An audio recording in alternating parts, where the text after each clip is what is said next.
Colonisation, banlieue, la France est-elle coupable? Franz-Olivier Gisbert met les pieds dans le plat pour ce nouveau numéro de Culture et Dépendance. Sont invités ce soir l'intellectuel musulman Tariq Ramadan, le journaliste Pierre Péan, qui nous révèle sa version du génocide au Rwanda, sans oublier le socialiste qui monte, Manuel Valls, maire d'Evry, très présent pendant les émeutes. Seront également sur plateau de Fogg l'historien attaché à la République Max Gallo, Claude Ribes qui dégaine contre Napoléon, le professeur Alain Deloche, fondateur de la chaîne de l'Espoir, Benjamin Stora, lequel s'attarde sur la plaie encore vive de la guerre d'Algérie, le député UMP Christian Kert, qui ne veut plus que la France culpabilise, à l'inverse de Pascal Blanchard, lequel souhaite décoloniser le regard des Français. Colonisation, banlieue, mémoire, communautarisme, la France est-elle coupable? Chaud devant, c'est Culture et Dépendance sur France 3, et c'est tout de suite.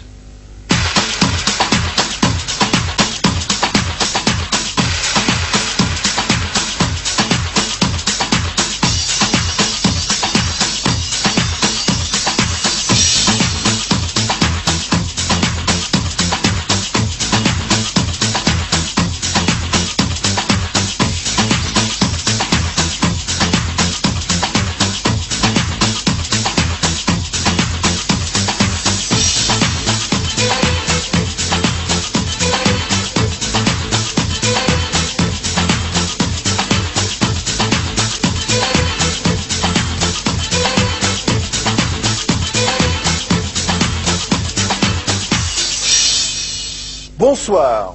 Colonisation, guerre d'Algérie, génocide africain, Napoléon, banlieue française, la France est-elle coupable? Doit-elle encore s'auto-flageller? C'est le thème de Culture et Dépendance ce soir. Je voudrais d'abord poser la première question à vous, Christian Kert, qui êtes député UMP des Bouches-du-Rhône, un élu de Salon de Provence. C'est vous qui êtes le rapporteur de la loi qui fait tant parler, la loi de février 2005, sur le rôle positif de la colonisation. Mais cette loi, en fait, quand on la lit, vous l'avez surtout faite pour les harkis et les rapatriés, non? C'est-à-dire interdit d'insulter les harkis, c'est ça? Oui, tout à fait. Quand on parle du rôle positif, le rôle positif, c'est une toute petite ligne sur une loi qui comporte un peu plus de 12 articles.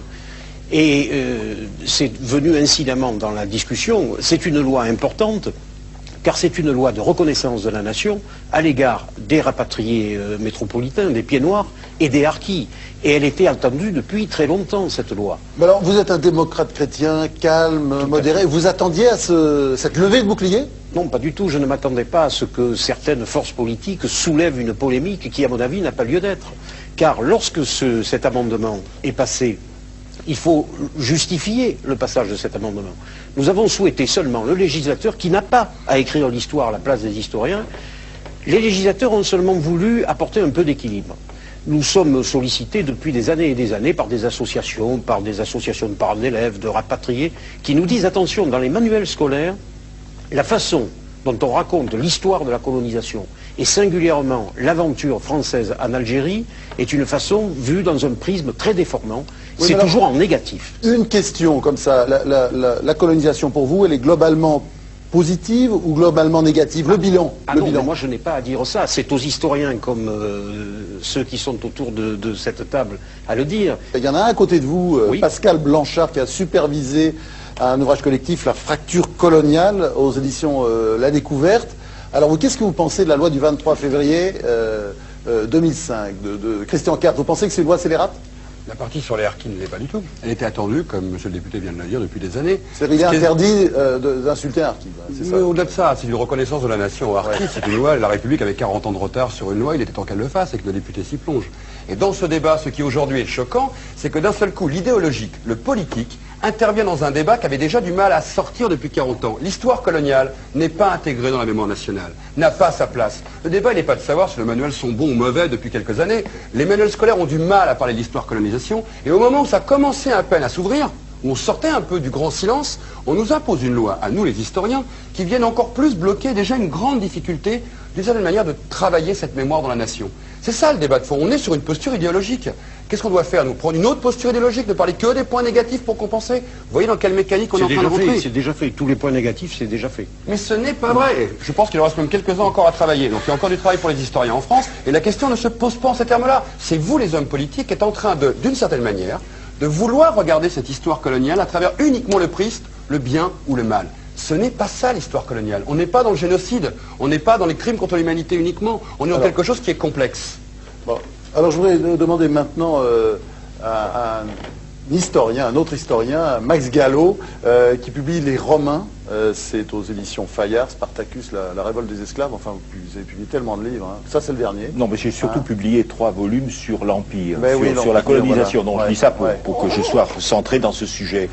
Non, moi, alors, les 3 volumes, ils sont là. Ce qui me frappe, c'est un beau coffret Fayard. Ce qui me frappe, c'est la méconnaissance du travail des historiens, puisque, citation personnelle, moi j'ai soutenu en 1960 un certificat de licence, c'est-à-dire ça s'appelait une unité de valeur, en Sorbonne. Le titulaire de la chaire était Charles-André Julien, ami de Léon Blum, spécialiste de l'histoire de l'Afrique du Nord. Son assistant était Jean Bruat, historien qu'on peut qualifier de stalinien. C'est-à-dire que le travail, effectivement, des historiens, plus il y a toute une école d'historiens. Nous avons Benjamin Stora, par exemple, Pascal Blanchard, que je connais moins, mais toute une école d'historiens français et de géographes. Je pense à Jean Drèche, par exemple, sur l'Afrique du Nord.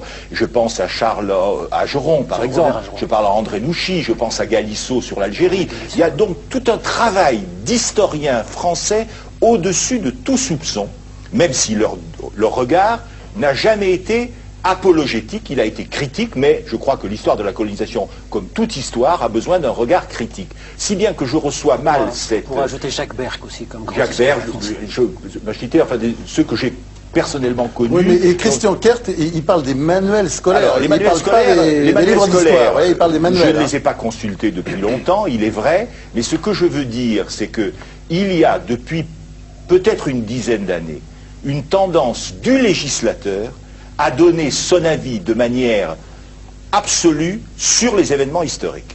En général, ça part de très bonnes intentions. Je pense à la loi Guesso en disant le révisionnisme sur la Shoah, c'est un crime contre l'humanité. Donc, à partir de cette loi, on utilise cette loi, à raison d'ailleurs, pour condamner ceux qui se prononcent sur la Shoah de manière considérée comme non conforme à l'histoire et à cette loi. Il y a la loi Taubira, qui est arrivée aussi, disant que l'esclavage est un crime contre l'humanité. 2001. En mai 2001, et qui comporte, et ça c'est intéressant, dans son article 2, le texte suivant: les programmes scolaires et les programmes de recherche en histoire et en sciences humaines accorderont à la traite négrière et à l'esclavage la place qu'ils méritent. Je suis tout à fait d'accord, mais on voit qu'il y a déjà dans cette loi, à partir de la définition de crime contre l'humanité, étant précisé que dans cette loi, il est bien dit qu'il s'agit de la traite dans l'Atlantique et dans l'océan Indien, ce qui laisse de côté un certain nombre de secteurs de la traite négrière, soit intra-africaine, soit avec les pays arabes qui ont commencé la traite bien longtemps, sans qu'on puisse... Et à propos d'esclavage, je voudrais vous signaler qu'au XVIIe siècle, lisez Cervantes, vous verrez au XVIe siècle, vous verrez qu'il y avait 50 000 esclaves chrétiens à Alger et qui n'étaient pas très bien traités. Bref, autrement dit, le législateur vient donner des directives que l'historien... Il n'a qu'à écrire lui-même les manuels scolaires. Que l'historien... Mais il y a une commission. Le législateur n'a pas le droit d'intervenir dans cette commission de rédaction des manuels. Donc cet article, dont je comprends bien quand on en fait l'analyse sur le plan de qui a voté, je ne connais pas le département de M. Kern, mais qui a voté quand je vois qu'un député socialiste, Georges Frêche, a fait chanter le chant des Africains en disant moi c'est les pieds noirs qui me font élire, en conséquence, les Gugus de Nantes, allusion à Jean-Marc Ayrault, ne comprennent rien à mon problème. Il y a donc un aspect aussi politicien, et tout cela pollue le débat. Mais bien entendu, si cet article 4, cet amendement a eu cet écho, a soulevé cette indignation, a été utilisé par d'autres, a soulevé la colère des historiens ou leur protestation, à juste titre à mon avis pour ce point-là, c'est parce qu'il y a un vrai problème. Un vrai problème sur la colonisation, sur ce que c'est que le regard qu'une nation doit avoir sur son passé. Comment ne pas instrumentaliser alors ce justement, passé. avant de lire L'Empire de Max Gallo, chez Fayard, là, ce gros coffret, on va essayer de traiter ce problème et de passer en revue tous les sujets de discorde. Je vous propose de commencer par l'Algérie. Hein. Benjamin Stora, vous avez beaucoup étudié à travers votre œuvre la question algérienne, notamment dans un de vos livres récemment réédité, La gangrène et l'oubli, c'est aux éditions La Découverte en poche. Et est-ce qu'on n'a pas du mal des deux côtés de la Méditerranée à sortir l'histoire officielle ? Bien entendu. Parce que c'est vrai qu'en France on raconte beaucoup de bêtises, mais en Algérie de l'autre côté on parle toujours de 1,5 million de martyrs par exemple. 1,5 million de martyrs pendant la guerre d'Algérie, tout le monde sait qu'il y a eu au maximum, enfin les historiens sérieux, 250 000 morts. Moi j'ai écrit ce livre il y a une quinzaine d'années déjà, donc c'est vous dire si l'histoire est difficile à faire passer dans le grand public. Il y a toujours un décalage entre la production historiographique et ensuite sa transmission dans le grand public. Et ça c'est un premier grand et gros problème entre la production savante universitaire et puis les débats publics, les débats citoyens, qui c'est un petit peu normal. Bien sûr qu'il y a des fabrications de discours et de récits nationalistes des deux côtés de la Méditerranée. Du côté français, il faut quand même signaler le fait qu'à partir de 1962, il y avait quand même un récit français politique consensuel autour de la décolonisation qui avait été construit par le général de Gaulle et qui disait que dans le fond, la décolonisation était quelque chose de nécessaire. Le général de Gaulle avait réussi à faire admettre cela dans le grand public français. N'oublions pas que les référendums d'autodétermination ont été approuvés massivement par le peuple français, c'est-à-dire le passage à l'indépendance de l'Algérie. Il y avait eu aussi, entre guillemets, ce pacte de Charonne, c'est-à-dire les morts de Charonne, où une foule énorme de centaines de milliers de personnes s'étaient rassemblées à Charonne pour dire que c'était fini, que la colonisation s'était terminée, c'était derrière nous. Moi, ce que je regrette, c'est que 50 ans plus tard, ce pacte voulu par le général de Gaulle en 1962 et par le peuple français, eh bien ce pacte, j'allais dire vole en éclats. Oui, parce que lorsqu'on dit nous allons revenir en arrière, lorsqu'on dit nous allons reconstruire un récit autour de la question coloniale, quelque part, eh bien ceux qui se réclament de l'héritage du général de Gaulle, eh bien bafouent cet héritage quelque part. C'est-à-dire qu'ils remettent en question cet héritage. Et c'est ça qui est très dangereux. On ne peut pas revenir, à mon sens, sur la question de la décolonisation. C'est fini. Je veux dire que c'était un fait acquis, c'est un fait à la limite nécessaire. Revenir aujourd'hui sur les bienfaits de la colonisation, sur le fait que les peuples colonisés vous mettez en cause donc la loi du 23 février 2005, c'est ça? Je pense que ça rouvre ce débat. Je pense que c'est un débat qui est rouvert malheureusement. Mais c'est pas ça qu'il y a toujours des débats?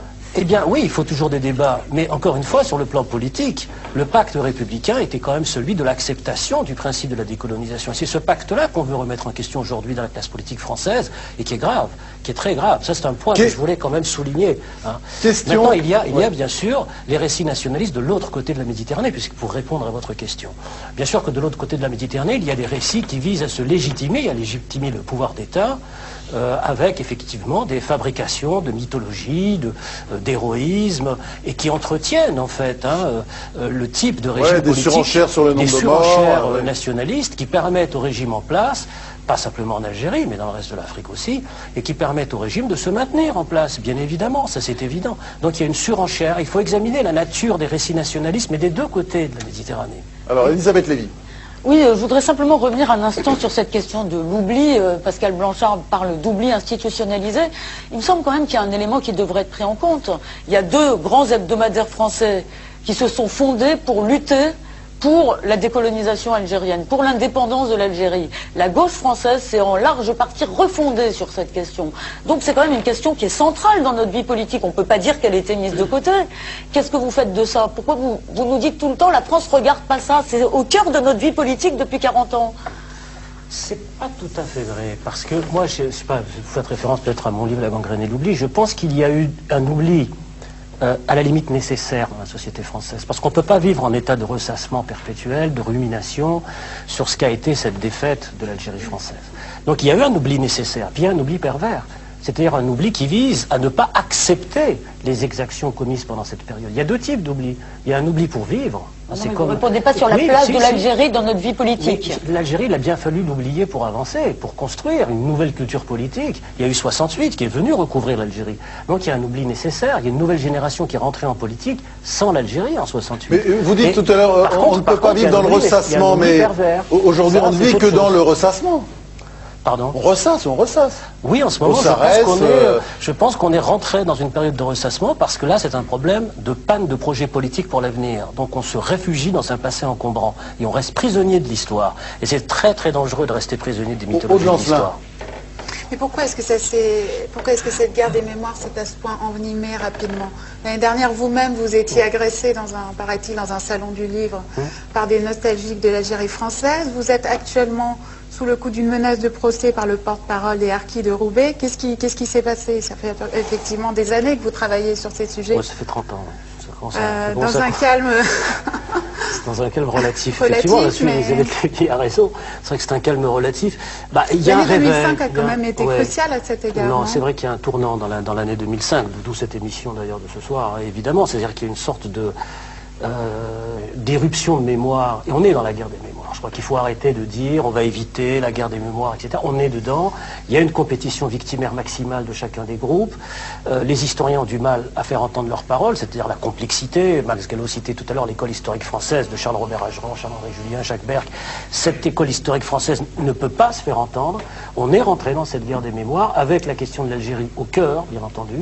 Que ce soit les rapatriés d'Algérie, les harkis, les immigrés et les Algériens, les exilés algériens, bien entendu, qui portent cette mémoire. N'oublions pas l'autre côté de la Méditerranée, quand même, qui est très important.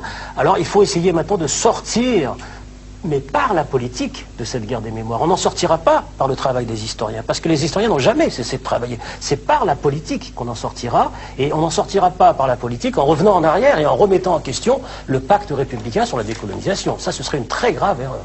La question que posait Benjamin Stora, elle est capitale parce que Elisabeth Lévy a raison. C'est vrai que les partis politiques français, à partir de 1954-55, se sont fissurés sur la question algérienne.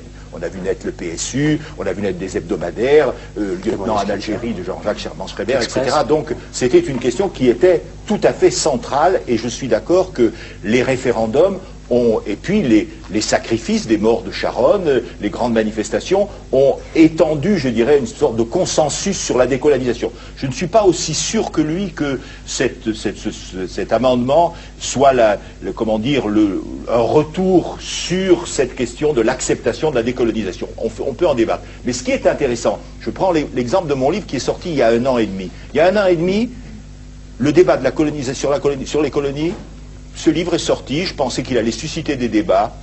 Rien, presque rien.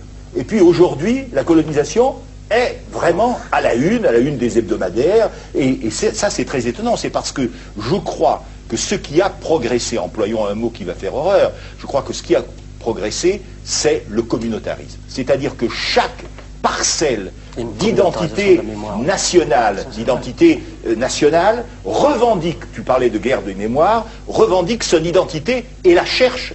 Et ce qui est grave, c'est qu'elle la cherche dans une manipulation du passé. Et c'est là où le travail des historiens est tout à fait nécessaire. On ne peut se projeter dans l'avenir de manière, j'allais dire, républicaine et pacifique qu'à la condition que l'histoire serve à décrypter la complexité des événements. Tout intellectuel, tout historien qui cache une partie de la réalité, qui la déforme, qui l'exacerbe précisément dans l'intention de servir une manipulation politique, il ne se rend pas compte que le consensus simplement démocratique dans une nation, il est extrêmement facile. Il peut être déchiré en quelques secondes. Nous pouvons être dans les 10 à 15 ans, je le dis avec gravité parce que je le pense, nous pouvons être dans les 10 à 15 ans dans une situation balkanique en France. Parce que les tensions exacerbées par cette appropriation factice, cette appropriation habile, mais en même temps tout à fait scandaleuse du passé, son utilisation, elle tend à exacerber les communautés et la balkanisation n'est pas du tout un profil d'avenir qui est exclu de notre horizon national. Qui visez-vous, clairement ? Je ne vise personne. Non, mais je ne vise personne. Des noms? Non, je ne vise personne. Bon. Ceux qui se reconnaissent dans ma description n'ont qu'à lever le doigt. Bon. Tariq Ramadan. Je n'ai pas levé le doigt. Non. Vous êtes professeur à Oxford. Vous êtes conseiller du gouvernement britannique sur les questions de radicalisme musulman et de terrorisme. Vous êtes l'auteur de beaucoup de livres, dont Les musulmans d'Occident et l'avenir de l'islam, par exemple, chez Actes Sud. Et qu'est-ce que vous pensez de ce que vient de dire Max Gallo? Est-ce que vous pensez que nous sommes guettés par une balkanisation de la France. Non, il y a et que le communautarisme a accaparé maintenant l'histoire. Il y a une chose qui est sûre, je crois que le danger qui est mis en évidence entre ce qu'a dit Benjamin Stora sur la compétition des mémoires, entre ce que vous avez dit sur la possible communautarisation et la réappropriation du passé, c'est un danger qui guette la France.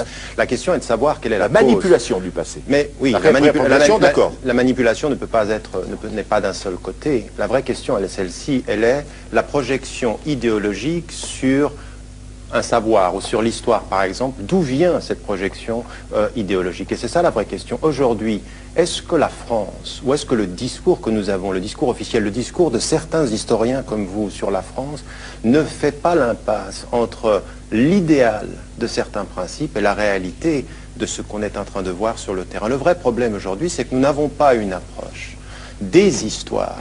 Et parce que nous n'avons pas une approche, et parce que nous ne parlons pas, alors effectivement, on a des hebdomadaires qui se sont créés sur la mémoire ou contre la décolonisation, mais reconnaître que la décolonisation non, mais reconnaître que la décolonisation est un fait positif, ça ne veut pas dire qu'on ait intégré en France un vrai discours sur les mémoires des gens qui constituent ce pays et qui sont niés et dans les programmes scolaires et dans les enseignements. Et parce qu'on nie une approche plurielle des histoires, on produit une compétition des mémoires. C'est exactement ce qui est en train de se passer. Donc il ne faut pas simplement regarder ceux qui se réapproprient le passé parce que la République et ses principes ne les reconnaît pas comme citoyens à part entière. Elle continue à parler de citoyens d'origine immigrée, de citoyens qui viennent de là-bas, pas tout à fait français. Et parce que ce discours tient, parce qu'il y a un aveuglement aujourd'hui dans l'élite de ce pays, aujourd'hui il y a une compétition des mémoires. Il faut peut-être aussi voir la cause sur une projection aveugle d'une certaine République idéalisée. Pour répondre à votre argumentation, je vais vous prendre deux exemples. Il s'est créé en France il y a quelque temps, peut-être 2 mois je crois, une association qui s'appelle les Indigènes de la République. Les Indigènes de la République qui disent, au fond, ce que vous sous-entendez, à savoir que dans ce pays... Je ne sous-entends pas, je le dis clairement. Non, vous dites clairement, alors, oui. À savoir que aujourd'hui, ce sont les fractures coloniales, les non-dits sur la colonisation, qui au fond, enfin, mais c'est... Ils disent plus que ça. Je vais vous prendre, attendez, laissez-moi terminer, qui sont les vrais clivages. Que par exemple, dans les banlieues, pour employer cette expression, dans les cités populaires, employons aussi cette façon de parler, dans les cités populaires, la division, elle est faite sur des questions coloniales. Et je vais vous citer de mémoire 2 phrases extraites du manifeste de fondateurs de l'association Les Indigènes de la République. La première, c'est, et vous verrez toute l'ambiguïté de la chose, Dien Bien Phu n'est pas une défaite, mais c'est une victoire de la liberté, de l'égalité et de la fraternité. Alors, je suis d'accord que Dien Bien Phu est une victoire d'un peuple qui a été colonisé, qui a été opprimé, le bagne de Poulo Condor,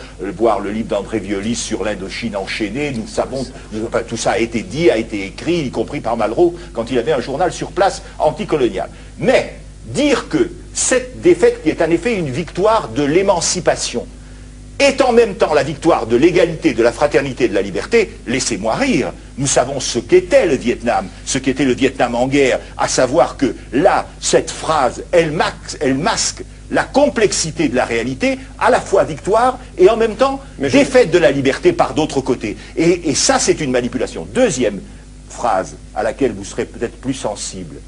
La loi dans le manifeste des indigènes de la République, la loi sur le voile est une loi d'exception qui renvoie au statut qui a des relents de statut colonial. Vous voyez bien comment on fait glisser... C'est une loi d'exception. Non, c'est pas une loi d'exception. Non, mais vous voyez bien que là, nous quittons...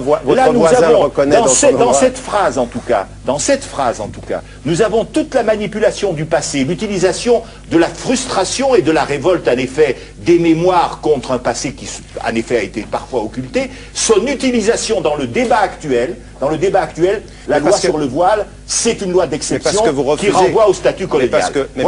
Ça, c'est un débat politique, ça n'a plus rien à voir à un débat historique. Non, mais c'est un débat politique. Et le fait de ce qu'on vient d'entendre, de ce qu'a dit Pascal Blanchard en disant c'est une protection idéologique. Moi, je ne crois pas que c'est un hasard que cette loi arrive maintenant. justement parce que ça suit exactement ce que vous êtes en train de dire, un aveuglement. Vous prenez deux exemples en disant regardez comme c'est excessif. Je prends deux exemples. Et moi je suis d'accord. Précis. Mais attendez, précis. Ils sont précis, mais ce que j'aimerais dire, le constat de la dispute ou de la compétition des mémoires, je ne le nie pas. Mais ce qui m'intéresse, moi, pour trouver des solutions, et non pas simplement de renvoyer la balle, comme vous le faites, en disant, regardez comme vous êtes excessif, et on pourra vous renvoyer la balle en vous disant que vous êtes excessif. Pas du tout, je prenais l'exemple... Laissez-moi finir.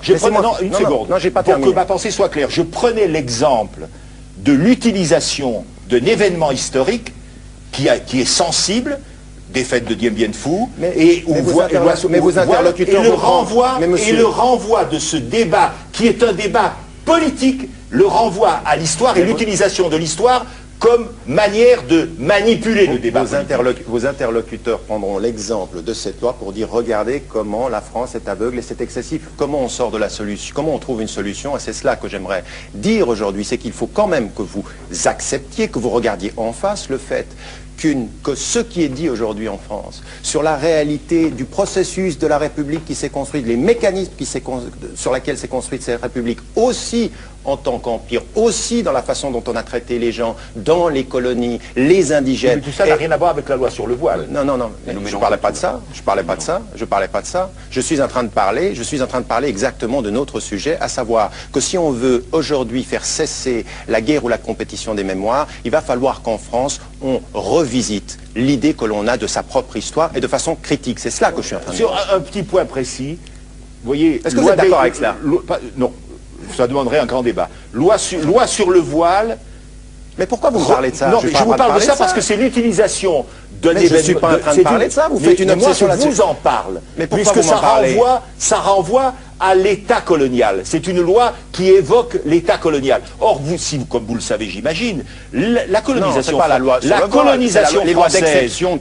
La colonisation française, par exemple en Afrique noire, a favorisé la diffusion de l'islam. Elle a favorisé la diffusion de l'islam. Pourquoi vous parlez de ça? Mais je parle de ça parce que c'est dans le texte des manifestes. Mais c'est pas de ce dont on parlait. Mais oui, mais moi je vous en parle précisément, puisque vous êtes là au titre de la représentation, j'imagine, de la communauté musulmane. Absolument pas. J'imagine.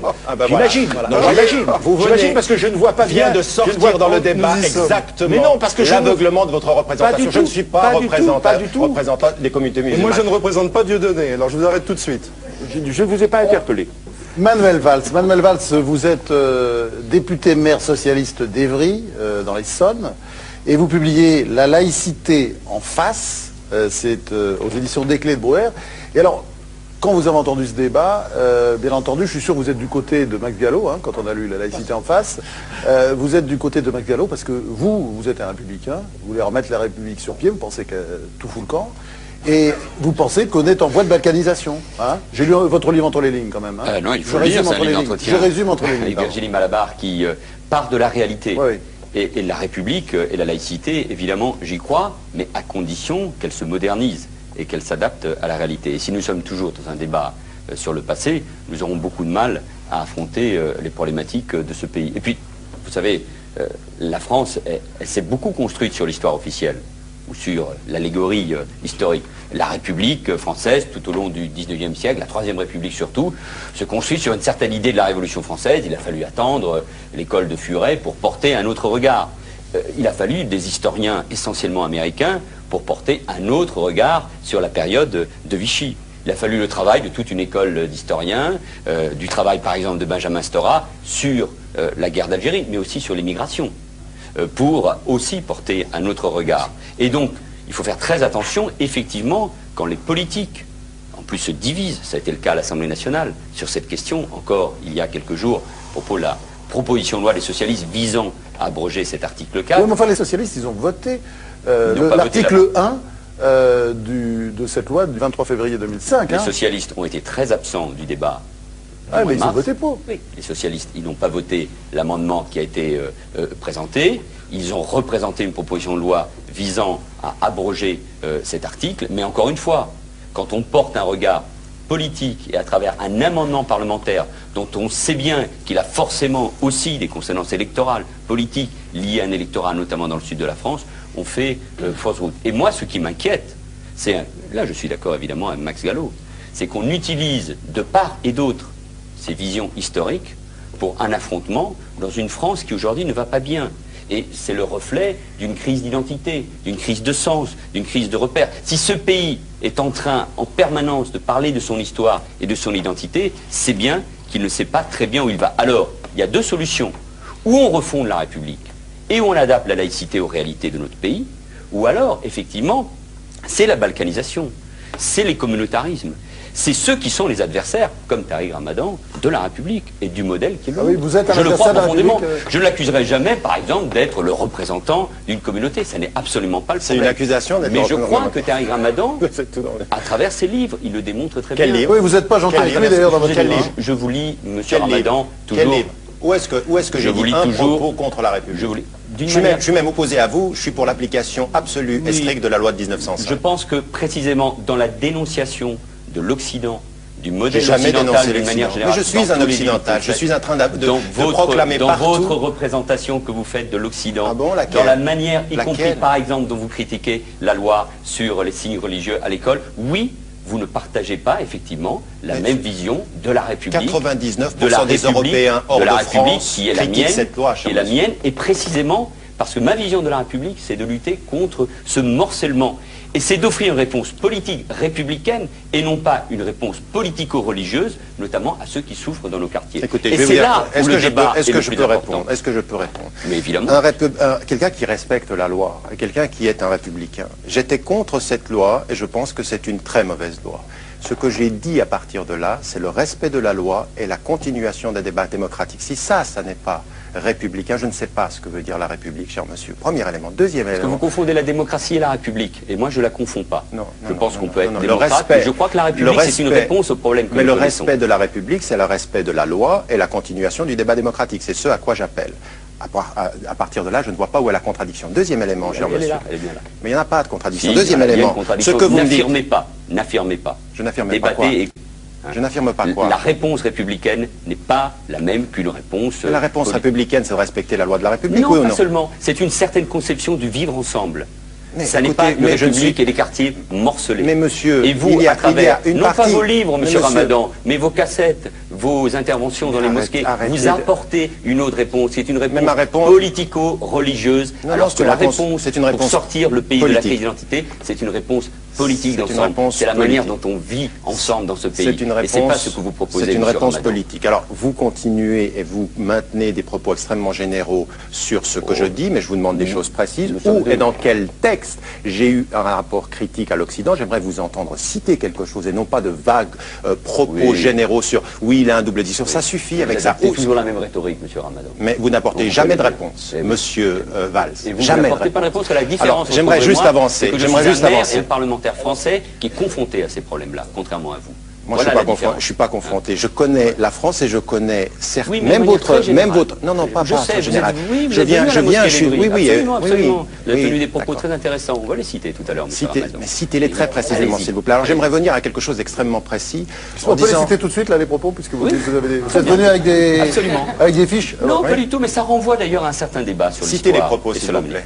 Comment nos enfants peuvent-ils s'émouvoir de la Shoah pendant les cours d'histoire alors que les crimes du colonialisme n'ont pas été reconnus? Ce débat, cette manière de présenter les choses, monsieur Ramadan, vise au fond à dire que tous les crimes, que tous les génocides, que toutes ces problématiques sont identiques. Et ça n'est pas très étonnant. Il y a peu de temps, en Angleterre par exemple, une commission de sages, avec essentiellement des musulmans anglais, très proches des frères musulmans, donc très proches de M. Ramadan, ont expliqué qu'il ne fallait pas commémorer la Shoah, mais qu'il fallait une seule journée pour commémorer. Alors, je suis content que vous disiez cela. Je suis content que vous disiez cela parce que c'est un mensonge. Vous me demandiez. Cher monsieur, c'est un mensonge. Je vais venir avec les faits précis. Mais c'est un mensonge. Alors, réponse de Tariq Ramadan. Monsieur Sakrani, qui a tenu ses propos hors de la commission, a été désavoué par la commission et cela a été dit le lendemain par la commission.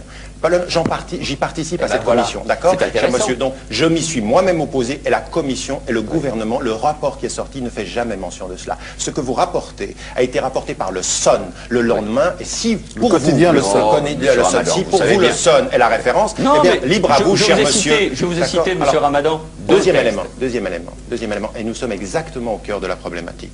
Je suis pour une approche plurielle des histoires. Et si aujourd'hui... Qu'est-ce que ça veut dire? Exactement. Si aujourd'hui, dans les manuels, la seule chose que vous dites dans les écoles de seconde classe que vous avez dans les banlieues, c'est l'obsession de la mémoire en Europe de la question de la Shoah, il est évident, et laissez-moi terminer, il est évident que la réaction va être parce que l'on rejette la nôtre, on rejettera la vôtre. Et je crois qu'aujourd'hui... C'est une histoire universelle, ce n'est pas une histoire européenne, la Shoah. C'est une histoire universelle, c'est un crime contre l'humanité. C'est comme l'esclavage. Vous ne pouvez pas lier la Shoah uniquement à la question occidentale. Et ça renvoie à ce que je vous disais tout à l'heure. Je ne le renvoie pas à la question occidentale. À travers votre critique et de l'Occident et de la République, vous voulez un autre projet pour ces pays. Vous ne connaissez pas votre pays. Je parle de ces jeunes qui vont à l'école. Vous connaissez mieux que moi? J'ai l'impression que là, pour le coup, vous ne connaissez pas votre population. Vous savez, est-ce que je peux terminer? Est-ce que je peux terminer? Monsieur Ramadan, vous avez les éléments pour le prouver? Oui, je vais vous le dire là maintenant, d'accord? Comment allez-vous le prouver? Comment allez-vous le faire pour expliquer que je ne connais pas? C'est ça votre moyen de débattre, c'est de me couper systématiquement. Alors, est-ce que je peux terminer? Alors maintenant, on écoute Tarek Ramadan. Voilà, je vous remercie beaucoup. Ce que je suis en train de dire, et ces propos disent ceci exactement. Une approche plurielle des histoires, qu'est-ce que cela veut dire? Ça veut dire que j'ai dit et répété qu'il n'y a absolument et à aucun moment le fait d'accepter de réduire ou d'enlever l'enseignement de la Shoah ou l'enseignement de l'extermination des Juifs en Europe dans les programmes scolaires, mais que nous sommes dans l'obligation aussi, de façon inclusive, de mettre dans ces programmes d'enseignement ce qui s'est passé et la mémoire aussi positive de deux choses. Un, la colonisation qui fut un drame. Et la deuxième des choses, c'est la mémoire de l'exil. Voilà ce que je dis dans cette conférence, et vous ne prenez qu'une seule phrase. Et tant que nous n'aurons pas, dans les écoles de France, une approche plurielle des histoires, vous aurez la compétition des mémoires. Le meilleur moyen, alors. Laissez-moi terminer. Pardon, vous connaissez mal les écoles. Prenons un exemple dans ma ville, au collège des Pyramides. Il y a un travail qui se fait précisément, par exemple, sur l'esclavage. Il y a un jumelage entre ce collège et la ville d'Evry et Dakar, avec des voyages. Qu'est-ce qui est dit, monsieur, dans vos écoles sur l'exil économique? Cela permet. Qu'est-ce qui est dit, monsieur, dans vos écoles? Tous les enfants, quelles que soient leurs origines, parce qu'ils sont tous évidemment français, et pour la plupart nés en France, d'aller par exemple à Dakar et de visiter Gorée et de comprendre ce qui n'est pas uniquement une identité personnelle, ce qui n'est pas uniquement une identité personnelle, ce qui est un drame pour l'humanité. Je suis tout à fait d'accord. Et moi je suis pour une approche universelle. Qu'est-ce qui est dit dans vos écoles, monsieur? Qu'est-ce qui est dit dans vos écoles sur l'exil économique des parents, sur le fait qu'ils ont construit ce pays après la Deuxième Guerre mondiale? Beaucoup de choses sont dites. Parce qu'on a pas suffisamment. Par exemple, monsieur Ramadan, vous venez de dire, ils ont construit ce pays après la guerre, les grands-parents. Ils ont participé à la construction, c'est une évidence. Non, c'est pas la même chose de dire, parce que je l'entends, ils ont construit. Parce que mon père n'a pas construit ce pays, n'a pas reconstruit ce pays. Je veux dire par là que... C'est vous qui entrez dans la compétition. Mais je ne suis pas dans la compétition. Oui, quand on dit ils ont construit, ça veut dire que c'est pas un exclusif. Quand on affirme de façon absolue, avec autorité, ils ont construit ce pays. Mais ce pays en 1945 a été construit par des dizaines de nationalités différentes. Des Italiens, moi je suis un fils d'Italien. Donc je parle aussi d'une immigration. Je connais la schizophrénie et la frustration de ceux qui, rentrant chez eux, entendaient un dialecte d'une autre langue et qui dehors en arrivaient, parce que c'est ça la schizophrénie de l'immigré, en arrivaient à crier « à bas les Italiens, à bas les macaronis », alors que chez eux, on continuait à parler une langue différente. Mais dire, ce serait complètement stupide de dire de ma part, par exemple, les Italiens, à la fin du 19e siècle, alors qu'on les tue en 1893, chasse à l'italien, par exemple, des dizaines d'ouvriers italiens lynchés par des ouvriers français dans les salines de Provence. En 1894, chasse à l'italien après l'assassinat du président de la République, Sadi Carnot, par un italien. Je veux dire par là que ce serait complètement fou de ma part de dire, comme pourrait le dire, mais moi aussi j'ai une mémoire, c'est ma sensibilité, mais la différence avec ce que je comprends de ce que vous dites, la différence c'est que moi je pense qu'il y a une convergence de chaque citoyen pour bâtir une loi républicaine, une nation républicaine. Et que je garde en moi le fait que, effectivement, j'ai eu un grand-père et un père qui ont été humiliés. Je vois pas où est la contradiction. Mais si, c'est une contradiction extrêmement forte.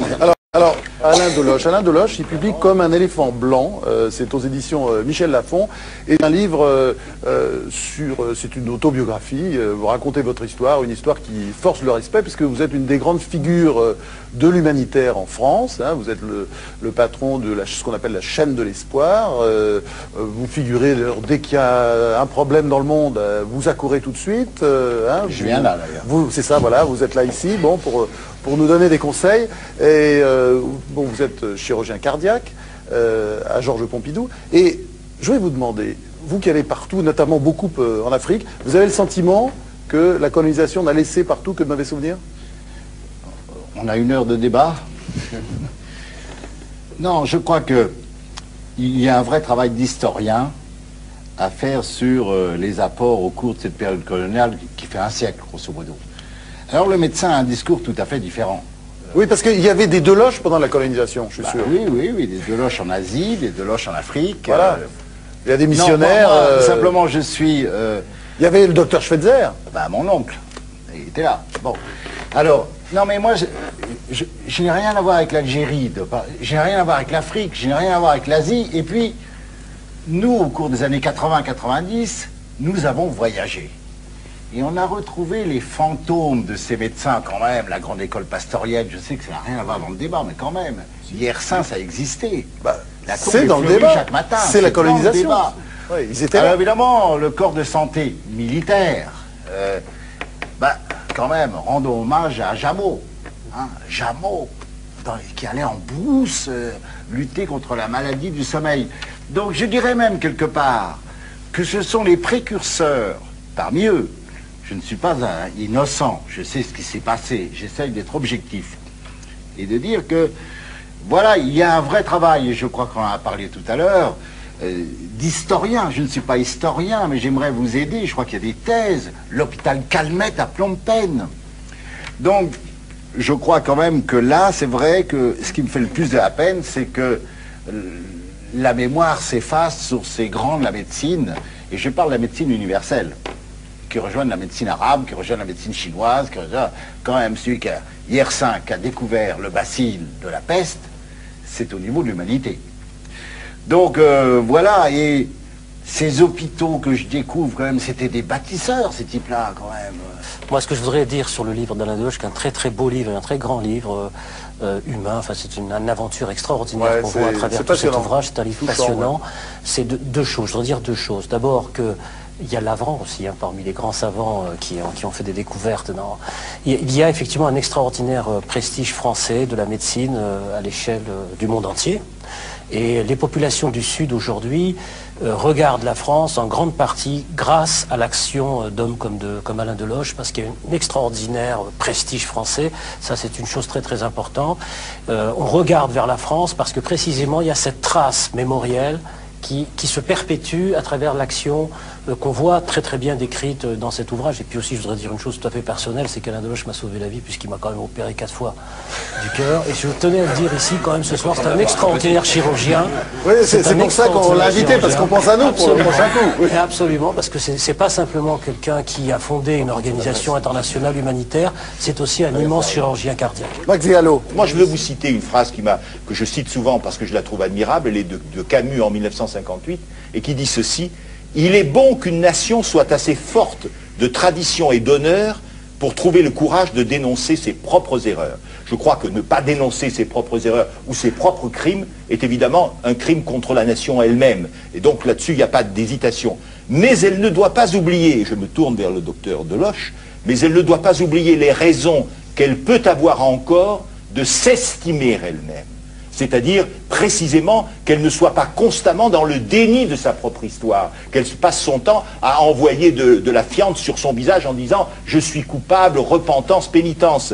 S'estimer elle-même, il est dangereux, en tout cas, de lui demander de s'avouer seule coupable et de l'avouer à une pénitence perpétuelle. C'est en fonction de l'avenir qu'il faut poser les problèmes sans remarcher interminablement les fautes du passé. Voilà un programme politique et un programme historique en même temps. Moderne. 1958, oui. Camus. Max Gallo, vous croyez vraiment que la tendance actuelle en France est à la culpabilisation anti-blanche, anti-occidentale? Vous sentez vraiment ça? Écoutez, si j'en crois ce qui s'est passé... Excusez-moi, mais quand on voit certains intellectuels très écoutés dans ce pays, comme Alain Finkielkraut, qui livre une analyse de ces émeutes en banlieue en termes ethniques, religieux, voire raciales selon certains, vous pensez vraiment, et qui est quelqu'un effectivement très écouté dans ce pays, vous croyez vraiment que chez les intellectuels, la tendance est au sanglot de l'homme blanc aujourd'hui ? Je ne me prononcerai pas sur les néo-réacs ou les néo-cons, comme a écrit Alexandre Adler dans le Figaro. Je ne me prononcerai pas sur les intellectuels, j'en fais partie, je m'exprime pour moi-même, chacun s'exprime.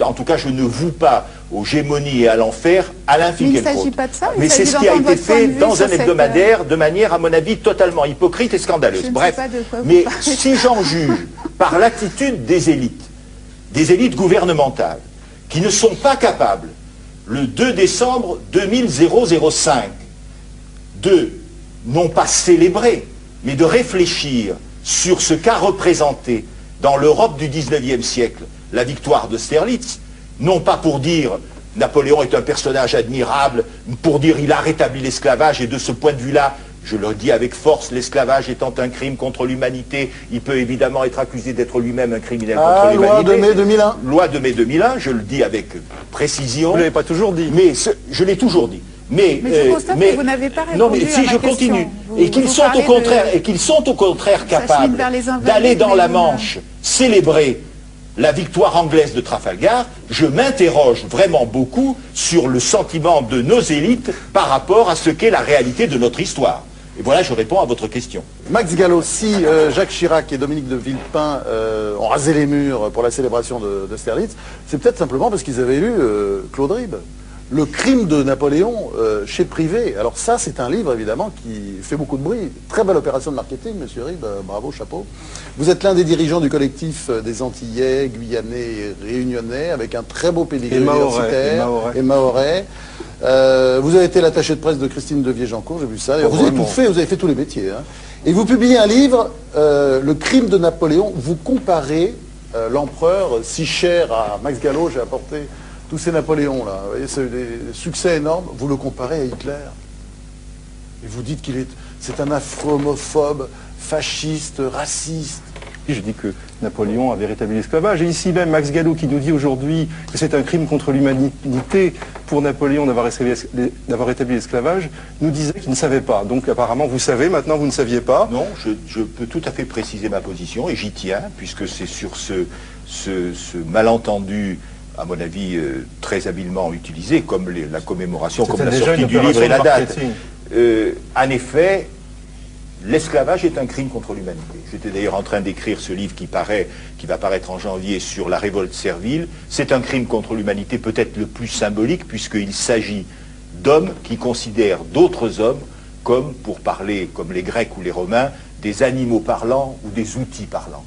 Donc il n'y a rien qui me révolte plus depuis toujours, depuis mon enfance, mes convictions, etc., que cet esclavage qui est vraiment la chose la plus effrayante. Même quand il est rétabli par Napoléon.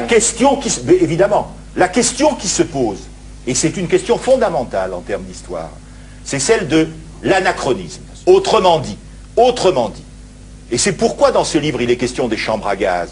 Il s'agit de manipuler. Mais je vais prendre. Je continue. Je peux présenter mon livre. Et puis après, on vous laissera. Non, je veux continuer. Vous m'avez. Je laisse de côté. Martial termine, vous répondrez après. Je termine. La question qui se pose, c'est l'esclavage est un crime contre l'humanité. Peut-on considérer qu'en 1802, Napoléon est un criminel contre l'humanité? C'est sur ce point que je m'interrogeais. Parce qu'à la même... Oui, je m'interrogeais sur ce point. Parce que si nous poussons cette logique de l'anachronisme, Périclès, le fondateur de la démocratie athénienne, où il y avait plus d'esclaves que d'hommes libres, Périclès est un criminel contre l'humanité. Sénèque est un criminel contre l'humanité. Oh, on va remonter très loin. Hein. Marc Aurèle est un criminel contre l'humanité. Est-ce qu'il est possible, sans aller jusqu'à Marc Aurèle, de vous répondre? Je vous réponds oui. Il y a des gens à l'époque de Napoléon qui se sont insurgés, qui ont parlé de crimes. Il y en a qui en ont parlé avant lui, par exemple le père du célèbre, on parlait d'un médecin, le père du célèbre Laennec, qui était un magistrat. Mais je ne Et à la fin, je réponds à ce que vous dites. Le père du célèbre Laennec a parlé de crimes imprescriptibles dès la fin du XVIIIe siècle. Oui, c'était un crime contre l'humanité. Tout le monde, malheureusement, n'était pas comme Napoléon, racistes et esclavagistes. Il y a des gens qui se sont insurgés et qui, effectivement, dès l'époque, vous le savez, je pense, on parlait de crimes. Il y avait aussi l'abbé Grégoire. Il faut arrêter de dire qu'à cette époque, tous les Français... d'accord. Si vous êtes d'accord. Mais je suis tout à fait d'accord avec cela. Il y a des gens qui ont répondu à votre question. C'est le cas de le dire, c'est un mauvais procès. Bien entendu, c'est un crime contre l'humanité. Bien entendu, l'esclavage est un crime contre l'humanité. Faudra-t-il le répéter en lettres gigantesques pour que ce soit admis. Ça l'était aussi, M. Gallo, en 1802. Mais évidemment, la question qui se pose, c'est de savoir si on peut réduire. C'est ça la vraie question historique. Et elle renvoie à la manipulation historique. Si l'on peut réduire la signification de Napoléon dans le 19e siècle, au cours du 19e siècle, à ce crime contre l'humanité. Je réponds non. Et je dis ceux qui font une équivalence entre, d'une part, Napoléon et Hitler, tous les deux, en effet, engagés dans un crime contre l'humanité, cela manipule la réalité. Sur Napoléon, il ne faut pas oublier que Hegel, Kant et Goethe ont quand même planté l'arbre de la liberté. Et quand ils ont vu passer Napoléon, ils étaient extrêmement émus. Et c'était pas n'importe quel philosophe. Il faut aussi tenir compte de ça quand même. J'ai dit simplement que quand on découvre... vous vous présentez comme un personnage hitlérien quand même, c'est ça toute l'idée du livre. Comme un précurseur. Hein? Écoutez, il y a un vrai problème qui consiste à savoir, il s'agit de faits, il s'agit de savoir si effectivement, je comprends que le mot de chambre à gaz vous choque, on va parler d'étouffoir, hein, ou de bateau de la mort. Sur les chambres à gaz, je peux intervenir une toute petite seconde. Non, écoutez, laissez-moi parler, vous n'arrêtez pas d'intervenir. Je demande la parole. Vous auriez dû intervenir dans votre livre et parler du rétablissement de l'esclavage. Vous avez écrit un livre sur Napoléon qui s'est fort bien vendu, certainement mieux que le mien, et vous n'en dites pas un mot. C'est tout à fait. C'est pas sûr, parce que le vôtre part très bien, Caudry. Alors continuez, merci. Oui, continuez. C'est difficile. Je dis simplement que le vrai problème, ce qui moi m'a choqué, et qui devrait aussi choquer beaucoup de Français, c'est d'apprendre que Napoléon, non pas pour se débarrasser des esclaves, ce qui serait absurde puisqu'on essaye de me faire dire ce que je n'ai pas dit, mais simplement pour éviter que les citoyens français, qui certes étaient des citoyens de couleur, contaminés par la liberté, ne posent problème, effectivement, à l'encontre du maintien de l'ordre, d'un certain ordre esclavagiste, a utilisé du dioxyde de soufre pour éliminer une population civile. Il ne s'agissait pas de combattants, il s'agissait de citoyens français qui résistaient évidemment au rétablissement de l'esclavage. Il y avait des femmes, des enfants, des vieillards, et ce sont des faits. Alors je produis beaucoup de témoignages, alors contestons ces faits, mais ne me faites pas dire ce que je n'ai pas dit. Ça pose problème quand on sait que Napoléon, effectivement, était une référence pour Hitler, quand on sait que non seulement Hitler est venu s'incliner sur ce tombeau de Napoléon, oui, mais que des milliers de soldats nazis sont venus s'incliner comme lui, au point qu'il a fallu mettre un plancher mobile sur le sol des Invalides de peur que les bottes nazies n'usent le marbre des Invalides. Ce sont des faits. Alors moi je vais vous raconter une histoire. En 1986, c'était le bicentenaire de la Révolution française. Et il y a un historien vendéen qui s'appelait Ronald Cher, que tout le monde connaît, qui a décrété, en avançant beaucoup de preuves, lui aussi bien sûr, que la Convention nationale avait décidé de faire un génocide du peuple vendéen. Et peut-être Napoléon l'a-t-il imité, mais il a décrété, Ronald Cher, je le cite, que les généraux républicains avaient inventé les chambres à gaz. Les chambres à gaz, c'est-à-dire que on voit cet exemple qui n'a rien à voir, je signale au passage, car c'est l'aspect anecdotique, que à ce moment-là, le général Bonaparte était un officier sans solde qui a refusé de s'engager pour aller, on lui proposait de commander un régiment en 1794 en Vendée, il a refusé de participer à la guerre civile. Donc lui est hors de cause. Mais il y a quelqu'un qui a découvert que la République avait inventé les chambres à gaz en Vendée pour réaliser un génocide. Parce que le thème de la chambre à gaz, appliqué à quelqu'un à juste titre, avec l'horreur que nous avons de la Shoah, avec ce qui envahit notre horizon mental, à juste titre, je dis bien, cet holocauste qui est tout à fait spécifique et unique par-dessus le marché. L'holocauste, c'est la chambre à gaz, et sur ce point, il faut être très clair sur l'unicité, malgré le nombre de génocides. Jules César a fait des génocides, et bien d'autres empereurs romains. Il n'empêche qu'il y a une spécificité particulière à la Shoah, et quand on utilise le terme de chambre à gaz, soit pour la guerre de Vendée, soit pour les horreurs criminelles commises dans les Antilles, évidemment, on tire la couverture à soi, c'est-à-dire qu'on manipule l'histoire. Et ça, c'est inadmissible. Elisabeth Lévy. Une question sur votre livre quand même, parce que moi j'ai quand même le sentiment en le lisant que c'est un pamphlet contre la France, pays coupable de racisme d'État, où il y a un racisme absolument institutionnalisé, je veux dire, c'est-à-dire voulu au plus haut niveau du pouvoir politique. Vous avez des phrases absolument terribles sur ce pays, vraiment. Ah bah sortez-les. Comment? Citez-moi. Oui, je vais vous les citer. J'ai des phrases terribles sur ce pays. Oui. Allons-y. Alors, les ressortissants... Vous dire que je suis pas français, c'est ça? Il est banal de constater que les ressortissants des départements d'outre-mer descendants d'esclaves sont des citoyens, non pas à part entière, mais entièrement à part, sans une réelle représentation dans une société plus que jamais perméable aux préjugés. Je passe parce que... Et alors, attendez, quant à leur couleur de peau, elles montrent assez qu'ils n'ont pas été assimilés au peuple colonisateur. Donc le peuple colonisateur, c'est les Français. Hein. Mais ce sont des Même Français quand aussi. ils viennent en France. Même non, quand ils viennent en... Vous dérapez complètement. C'est vous qui dérapez en mettant deux peuples. Même quand ils viennent en France, ils restent ce qu'ils sont. Ils restent tous des nègres, des gens de couleur. On ne veut d'eux que dans certains immeubles sociaux du nord de Paris, là où on parle déjà d'autres Français différents. Deux questions. Non, mais vraiment, à Nuremberg, et c'est à Nuremberg qu'on a défini la notion de crime contre l'humanité, donc ça pose un problème, effectivement. À Nuremberg, les juges de Nuremberg ont refusé la notion de culpabilité collective pour l'Allemagne. J'aimerais savoir si vous pensez l'appliquer à la France pour son passé. Non.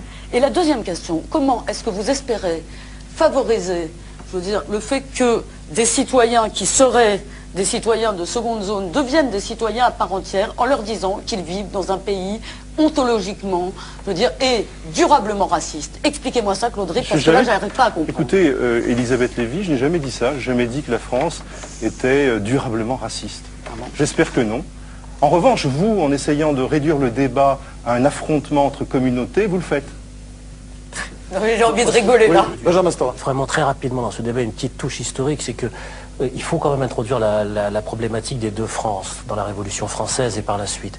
Parce qu'il y a effectivement une France qui a opprimé, effectivement il y a une France qui a colonisé, etc. Puis il y a une France qui a libéré. On ne peut pas aussi tout réduire de manière univoque sur le plan historique. Hein. Et il faut rappeler d'ailleurs que les militants anticolonialistes ont joué sur cette opposition de la double France. Ils se sont révoltés, c'est au nom des principes de la République française contre la France coloniale. C'est-à-dire qu'à mon sens, hein, et plus modestement, je crois qu'on aurait intérêt aujourd'hui à jouer, à expliquer, à transmettre, à faire comprendre aux jeunes générations qui entrent en politique massivement aujourd'hui sur la question coloniale. Il ne faut pas le sous-estimer avec leurs fantasmes, leur mythologie, leurs stéréotypes, aussi à leur expliquer ce qu'est la double France, c'est-à-dire une France qui émancipe et une France qui opprime. Mais on ne peut pas rester uniquement sur une seule thématique univoque, c'est tout. Voilà, et puis il faut dire aussi quelque chose. En ce qui concerne Napoléon, il y a des Français qui ont dit non, fort heureusement, lors de l'expédition de Leclerc.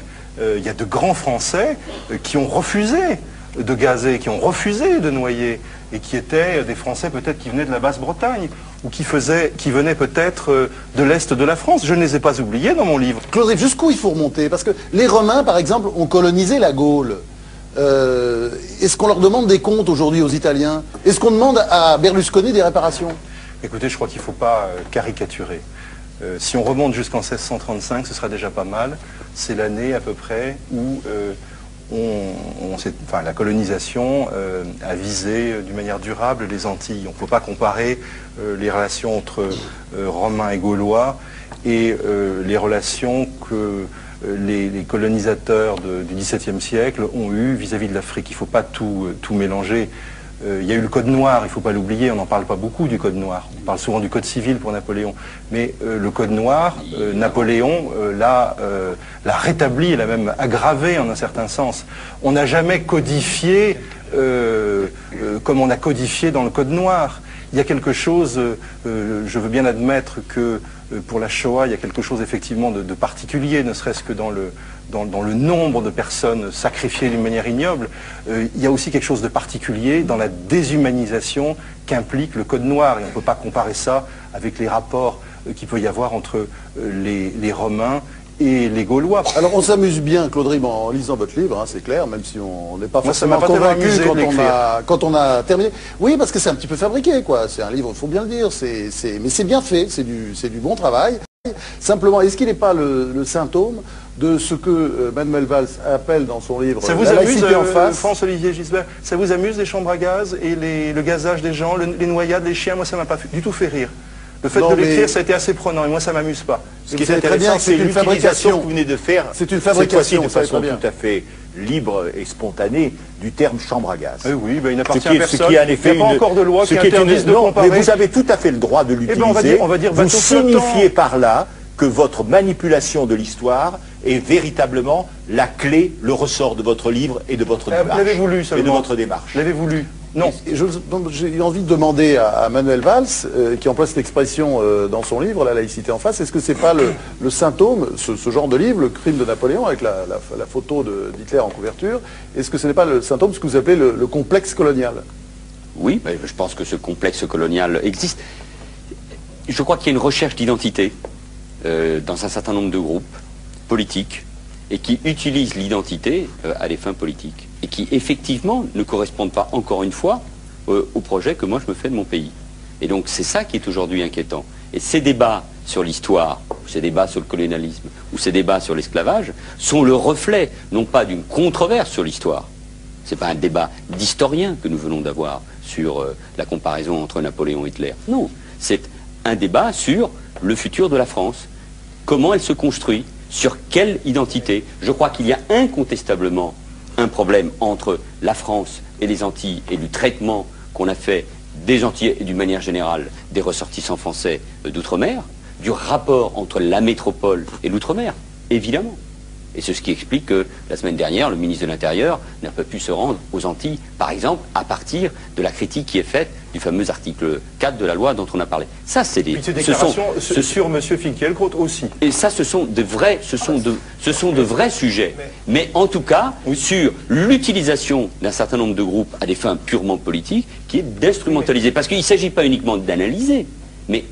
à quoi cela aboutit-il? Quel est le message qu'on fait passer à la jeunesse? Quel message qu'on fait passer aux citoyens? Quel est le rapport qu'on veut créer entre la France et les citoyens français? C'est ça la question fondamentale. Il y a un discours que vous êtes en train de tenir et vous avez utilisé les mêmes mots, manipulation, instrumentalisation. Est-ce que vous pouvez entendre aujourd'hui que dans ce pays, en France, une partie de la population vous dit trois choses. La première des choses, c'est que votre discours sur le passé de la France en dit long. Attendez, vous parlez à qui? Attendez, vous parlez à qui? Vous parlez aux Français en général?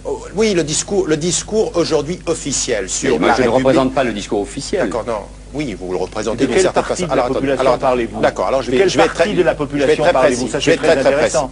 Une partie de la France, de la population française, est en train de dire aujourd'hui à l'élite française et à la France qui propose un regard officiel sur elle-même, sur l'élite politique dont vous êtes un représentant. Je ne fais pas partie d'une élite. Je n'accepte pas. Vous êtes un politicien. Vous êtes un politicien. Donc vous êtes aussi alors dans une élite. De quoi parlons-nous? Moi, voilà, la seule différence, c'est que je suis pas un politicien, je suis un élu. Donc je représente. Alors vous représentez, d'accord, vous êtes un politicien. Une partie de la nation. Vous êtes la classe politique. Vous faites partie de la classe politique? Non, je n'aime pas ce mot. Vous n'êtes pas partie de la classe politique. Alors vous êtes un politicien. Non. Vous n'êtes pas un politicien. Vous êtes un élu. Donc en tant qu'élu. Mais oui. Pourquoi? Parce que ce pays aussi, j'en veux dire du bien. Très bien. Qu'un fils d'Espagnol naturalisé français comme moi puisse être député de la nation et représenter la souveraineté populaire, facile, monsieur. Ça mérite. C'est beaucoup plus facile d'être un immigré d'Europe que d'être un immigré hors du territoire européen. Vous savez, monsieur Ramadan, est-ce que je peux terminer? Non, je fais. Vous ne voulez pas entendre les trois choses que vous aimez? Mais je vois très bien. Moi, je ne fais pas partie d'une élite, pas partie d'une classe politique. Et ce que je fais, ce que j'ai vécu, j'essaie aussi de le faire pour moi. Et c'est la raison pour laquelle le conseil municipal d'Évry est le plus représentatif de toute la diversité de la vie. Donc, ne me donnez pas, à moi ou à d'autres, des leçons. Alors la parole maintenant est à Tarek Ramadan. Les mots sont précis, nous sommes d'accord. En tant qu'élu, est-ce que vous pouvez entendre qu'une partie des citoyens français de ce pays sont en train de dire à la France que le discours officiel que la France tient sur elle-même néglige toute une partie de son passé, entretient une perception de la République qui dit rien sur la colonisation, et que ceci, je le dis dans mon livre. Alors attendez, pour construire l'avenir pluriel, il faudra prendre Ramadan, je le dis dans mon livre. Monsieur Ramadan, mais je vous réponds, je le dis dans mon livre. Non, oui, vous dites. Attendez, vous dites. Vous ne l'avez pas lu. Si, je l'ai lu. Parce que moi, je vous le dis. Oui, je l'ai lu. Alors, ça m'étonnait que ce soit une réponse de gauche à finalement. Manuel Valls, vous répondrez ensuite à. Réponse de gauche. Mais c'est Manuel Valls. C'est la gauche, monsieur Ramadan. Parce que monsieur José Bové vous embrasse, vous êtes de gauche. C'est ça la différence. C'est ça le débat. Vous répondrez tout à l'heure. D'accord. Je pense qu'il faut surtout dire qu'on peut quand même parler de l'esclavage sans éventuellement, sans systématiquement attaquer la France. Et puis on peut dire du mal de Napoléon qui a tué beaucoup de gens. D'ailleurs, à Jaffa, il a exterminé des Arabes. On peut dire du mal de Napoléon à la chaîne, sans oui, attaquer la France. bien sûr. Alors, ce que je voulais dire, c'est que à une partie des élus de ce pays, une partie des citoyens français sont en train de dire que le regard que la France officielle porte sur elle-même est un regard sélectif et qui nie une partie de leur passé, de leur mémoire et de leur histoire. Et qu'il faudra dans l'histoire officielle intégrer leur histoire au pluriel pour pouvoir faire en sorte que ce pays se réconcilie avec sa population. Deuxième revendication qui viennent des fins fonds de la France, de cette France d'en bas dont on parle et qu'il va bien falloir entendre aussi, c'est qu'il y a un énorme fossé entre l'unité de la République, cette citoyenneté égalitaire que l'on promet à tous, et la réalité du traitement de citoyens de seconde classe. Il faudra l'entendre aussi. Et que la troisième des choses, cet avenir dont vous êtes en train de parler, et dont vous avez vous-même parlé de discrimination positive, comme de colonisation positive, il va falloir... Non, vous n'avez pas parlé de colonisation positive, c'est d'autres qui en parlent pour vous. Non, mais ne mélangez pas alors. Non, je parle de la France officielle, je ne parle pas que de vous. Je ne sais pas ce que c'est la France officielle. Il y a que M. Raffarin qui parle de la France d'en haut et d'en bas, et vous reprenez au fond les mêmes termes. C'est quoi la France officielle? La France des élus. Ça va? Non. Non, il n'y a pas de France des élus non plus. D'accord, il n'y a pas de France du tout, du coup. Mais parce que je n'accepte pas, Monsieur Ramadan, je n'accepte pas. France de gauche et une France de droite. Je suis plus sûr de ça, moi. Je suis plus sûr que... Monsieur Ramadan, je n'accepte pas l'idée qu'on puisse classifier en permanence les citoyens dans ce pays. Parlons du pays réel et du pays légal. Oui, attention. Attention. Alors, je vais juste... Je termine ça. Oui, mais c'est pas inintéressant. C'est pas inintéressant que vous fassiez précisément l'analogie à Maurras. Et c'est pas inintéressant au fond. C'était pas Maurras. Non. C'est assez intéressant au fond que vous retrouviez tous les deux d'ailleurs sur la même idée. Parce que vous classifiez la France. Vous classifiez les Français. Je suis le représentant d'une circonscription. Je voulais pas classer. Il y a des gens qui votent pour moi, qui sont ceux qui souffrent. Alors, je suis plus représentatif. Mais je représente, contrairement à vous, je représente le peuple, pas vous. C'est ça la différence. D'accord. Oui, mais d'accord, alors ne me classifiez pas. Alors un autre point de discorde maintenant, parce que c'est pas fini. Maintenant, il y a la politique africaine et le Rwanda, avec ce gros livre de Pierre Péan. Pierre Péan, vous le connaissez, hein, il a écrit quelques classiques, notamment un livre sur Mitterrand, une jeunesse française, qui a fait beaucoup de bruit il y a une dizaine d'années. Et il publie aujourd'hui Noir Fureur, Blanc Menteur. C'est l'histoire du Rwanda entre 1990 et 1994, aux 1001 nuits. Alors, vous écrivez ce livre, vous l'avez écrit parce que vous avez été très choqué par la façon dont on a présenté les choses contre la France. Voilà, encore une minute patriotique avec Pierre Péan, qui va nous expliquer pourquoi, comment on a diffamé la France dans l'histoire du génocide rwandais. Je ne savais pas que je m'inscrivais aussi bien dans le débat qui est actuel. Effectivement, alors je reprends quand même grosso modo l'histoire de mon enquête. Je pars de l'attentat qui est pour tout le monde le déclencheur du génocide, un attentat contre un avion où il y avait le président de la République du Rwanda. Bon, et jusqu'à aujourd'hui, l'histoire de la tragédie rwandaise met entre parenthèses cet attentat.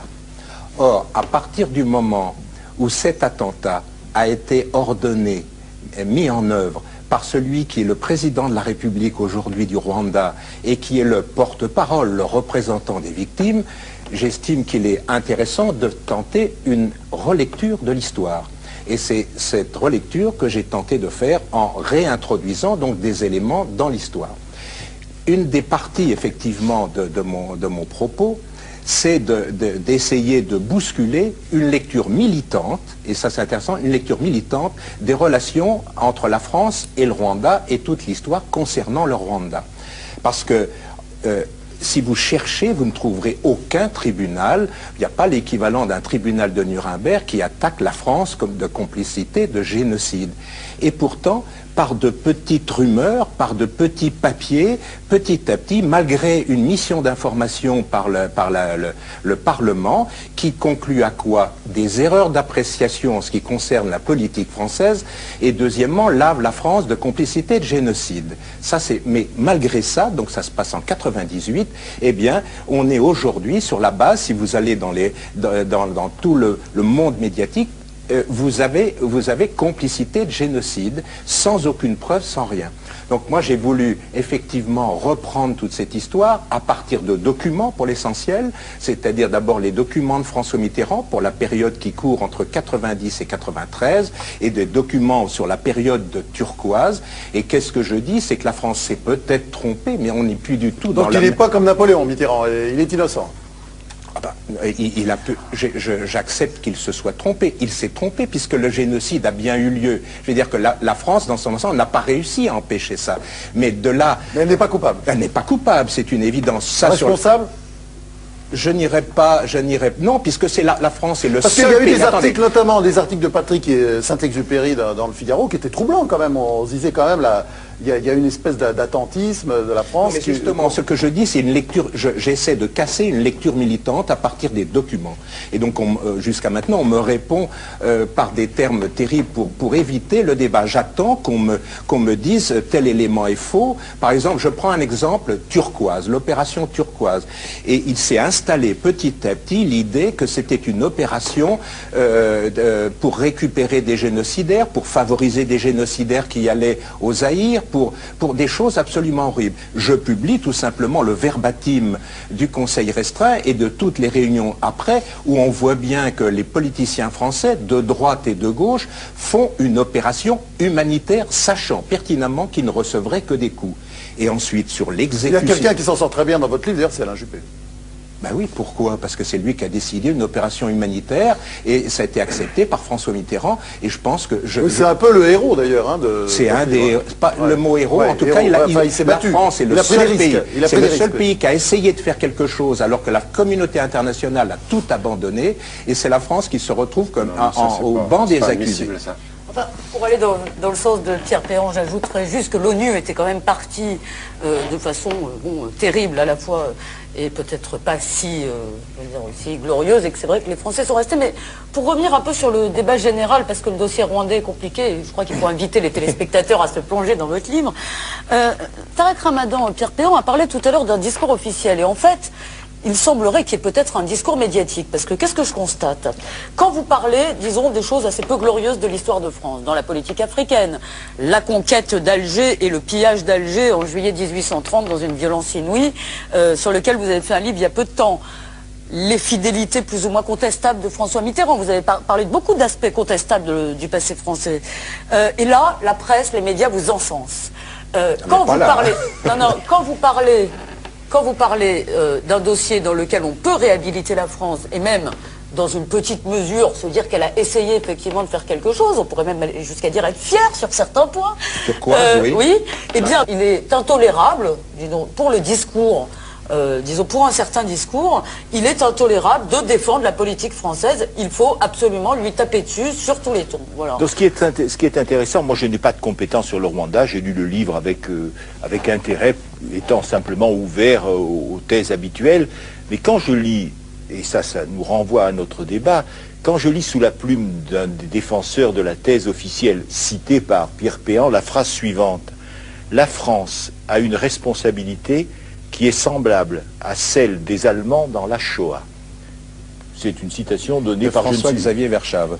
Là, brusquement, je commence à vaciller parce que je dis très franchement, je n'ai pas de compétences particulières. Je commence à vaciller devant la permanence qu'il y a en effet, chez des commentateurs qui regardent le passé français. Si j'accumulais les reproches que l'on fait à la France, elle a inventé le totalitarisme avec Robespierre, la terreur.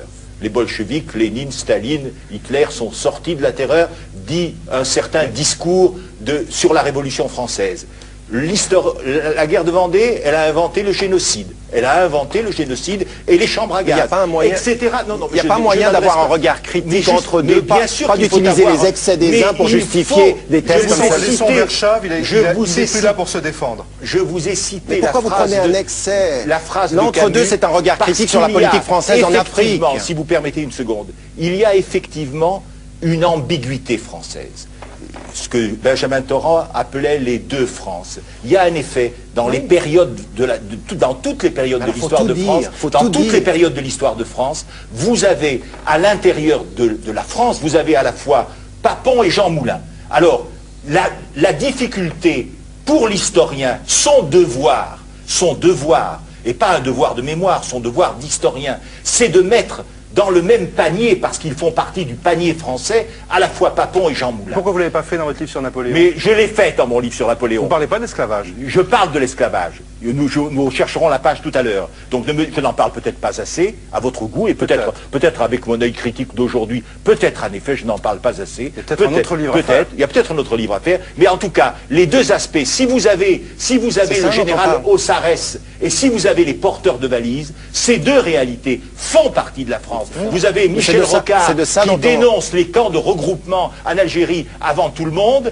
et puis vous avez le général Bollardière qui démissionne de l'armée pour s'élever contre la torture. La France, c'est cette diversité. Ou bien vous acceptez, de prendre ces aspects divers et contradictoires. Et à ce moment-là, vous êtes réellement dans le fil de la culture française. Vous démolissez un modèle. Ou bien vous dites, ah, moi, la France, c'est Papon. Ou bien vous dites, la France, c'est Jean Moulin. Alors là, vous n'êtes plus dans la contradiction réelle. Un élément de précision. Je vais exactement dans votre sens, mais j'aimerais que cette attitude critique, qui prenne les deux France, le soit pour tous les objets d'études, c'est-à-dire aussi ceux qui concernent les Européens qui ne viennent pas de l'Europe continentale, mais qui viennent d'outre-mer, ou qui viennent... Oui, mais il faut l'avoir aussi dans la mémoire, dans l'histoire. À une condition. Non, il n'y a pas de condition. Si, il y a une condition. Non, il n'y en a pas de condition. Il y a une condition, il n'y a pas de condition, regard critique. C'est qu'ils définissent précisément eux-mêmes cette même attitude. Non, il n'y a pas de condition. Il n'y a pas de condition, regard critique sur l'histoire. Moi, j'appartiens à une communauté, à la meilleure des communautés, qui exclut toutes les autres. À ce moment-là, ils ne sont plus dans le fil de cette culture républicaine qui est celle qu'il faut développer. Nous avons ici quelqu'un pour qui l'Afrique est une seconde patrie, puisque vous y allez souvent. Et d'ailleurs, dans votre livre, Comme un éléphant blanc, Alain Deloche, vous avez de très belles pages, notamment sur le Congo. Non, on ne peut pas parler du Rwanda sans parler d'un million de morts. Alors, principalement Tutsi. Oui, mais c'est 1 million de morts humains. Non, je crois que nous, on voit très bien, j'aurais aimé orienter un tout petit peu le débat qui nous passionne, vous le savez, c'est que nous, les médecins humanitaires, on voit la complexité de notre attitude dans ce genre de situation. C'est-à-dire que identifier la victime, bon, c'est quand même assez facile, hein. Mais identifier les bourreaux et être manipulé par les bourreaux, on voit bien les obstacles que j'ai connus à Sarajevo, que j'ai connus au Rwanda, que j'ai connus également au Cambodge et en Éthiopie. Donc, vous voyez, je l'ai décrit un peu dans le livre que, bon, être innocent, oui, se déclarer innocent, ça n'est pas si facile. Donc c'est vrai qu'à ce moment-là, vous citiez Camus, le docteur Rieux a les victimes, il va panser les plaies, mais enfin, vous voyez la difficulté de nos situations. Donc je n'entrerai pas dans le débat, mais nous sommes derrière tout cela. Et puisque vous parlez de l'Afrique, je crois quand même qu'il faut lancer aussi le débat avant de le terminer, de savoir, nous sommes dans le 3e millénaire maintenant. Toutes ces discussions me paraissent, lorsqu'on sait que l'Afrique, pour 50% à moins de 25 ans, qu'au Vietnam, Dien Bien Phu, c'est une avenue, je vous assure, moi ce qui me frappe le plus, c'est le dynamisme africain, le dynamisme de l'ex-Indochine, qui fait que la clé... oui, c'est incroyable d'ailleurs, dans votre livre, là, vous parlez de l'Afrique comme si c'était un continent avec beaucoup d'enthousiasme, d'énergie, le contraire de ce qu'on lit dans la presse. Je m'inscris tout à fait compte, il y a un renouveau. Maintenant, la clé, c'est la formation. Et puis, il y a une chose que j'ai dite, mais qui est intéressante. L'Afrique de papa, il faut l'oublier. Alors, vraiment, en médecine, je peux vous le dire. Moi, ce que je vois lors de mon dernier voyage au Tchad, c'est que j'ai rencontré beaucoup plus de Chinois que de Français. Les Chinois sont là. C'était le seul endroit où je pouvais faire un écho pour un triste enfant. Et pourquoi ils sont là? Parce qu'ils ont des arrière-pensées. Et quand on va voir qu'il est plus facile d'avoir un visa pour aller aux États-Unis qu'en France, je m'interroge aussi. Alors, je voudrais maintenant finir avec le dernier sujet de discorde, c'est évidemment les banlieues. Est-ce que l'histoire de la colonisation permet de comprendre ce qui s'est passé dans les banlieues en novembre? C'est une question que je pose à vous, Tarek Ramadan. Moi, je pense qu'il y a quelque chose c'est justement pour ça que quand vous parlez de l'avenir et de trouver des solutions pour l'avenir, je pense qu'on ne trouvera pas de solution de l'avenir si on ne comprend pas ce qui est en train de se passer aussi dans l'imaginaire français actuel, dans ce qui a été dit par les banlieues et entendu par les élus souvent. Ce qui a été dit dans les banlieues, c'est nous sommes des citoyens de seconde zone, nous sommes traités selon les mêmes structures qui furent celles du traitement des colonisés de la période coloniale. Alors, ça n'est pas une situation coloniale, ça n'est pas une situation de reproduction. Simplement, des structures, des systèmes demeurent et perdurent en France et qui sont, si vous voulez, la distance, le fossé énorme qu'il y a entre ce discours de la citoyenneté unique et égalitaire et la réalité de gens qui, parce qu'ils viennent de là où ils viennent et dont on ne cesse de leur rappeler d'où ils viennent, après 4 générations, on parle encore d'origine immigrée. Et c'est bien la preuve que dans la conscience ou dans l'inconscient français, ils ne sont pas encore français. Des élus avec lesquels j'ai débattu me parlaient d'immigrés. Et quand je leur disais ils étaient français, ils disaient ils ne sont pas authentiquement français. Il y a une surdité à cette réalité-là. Et je pense que, sur la question sociale, et moi je réponds très clairement, ça n'est pas une question culturelle, ça ne doit pas être une question religieuse, c'est uniquement une question économique et sociale. Elle doit être répondue, elle doit être traitée comme telle. Et aujourd'hui, dans les banlieues, il y a un traitement totalement inégalitaire. Alors après, on peut dire tout ce que l'on veut sur la culturalisation, l'ethnicisation du débat, c'est un faux débat, le vrai débat est social. Traitement inégalitaire, vous êtes d'accord là-dessus, Manuel? Je crois que nous payons 30 ans de ségrégation territoriale, sociale et ethnique, que nous payons le résultat d'un certain nombre de politiques publiques en matière d'éducation, de logement. La droite, la gauche, enfin tout le monde dans le même sac. La gauche, et ce livre qui est sorti avant les événements dans les quartiers difficiles, dans les quartiers populaires, parce que ce n'est pas uniquement les banlieues, c'est un peu partout. C'est une France qui ne vit pas bien, et qui est ce que j'appelle, moi, dans le livre, ce prolétariat, qui est fait de Français d'origine immigrée, d'immigrés, de peu importe la génération. Mais on sent qu'il y a là, évidemment, une poudrière, et qu'elle a explosé. Il n'y a aucune justification, évidemment, aux violences.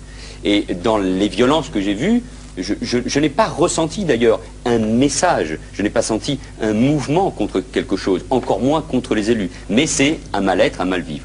La réponse, elle est forcément économique et sociale. Et ça nécessite des moyens considérables en matière de logement et d'éducation. Mais elle est aussi culturelle, elle est aussi identitaire. Sinon, le débat que nous avons ce soir ne servirait pas mais à grand-chose. Mais elle est aussi tout ce qu'on dit à propos des beurs et des blacks, est-ce qu'on ne peut pas le dire aussi à propos de tous ces enfants issus de l'exode rural, qui viennent de Bretagne, d'Auvergne, etc. Bien sûr, le point commun de toutes ces populations-là, c'est la discrimination, c'est la marginalisation sociale, et c'est le fait d'être à la marge de la société. Il se trouve qu'effectivement, la majorité d'entre les gens qui sont et qui constituent ces populations-là viennent d'Afrique du Nord, viennent d'Afrique d'un point de vue général, et que finalement, ça focalise les... Mais Tarek Ramadan, il y a quand même une petite contradiction dans votre discours. D'un côté, vous nous dites, c'est absolument, il n'y a aucune dimension culturelle, et de l'autre côté, vous invoquez, et à mon avis, ce discours-là a mis dans la tête des populations concernées que c'était des systèmes coloniaux, que c'était l'héritage de la colonisation, qu'on les traitait comme des colonisés,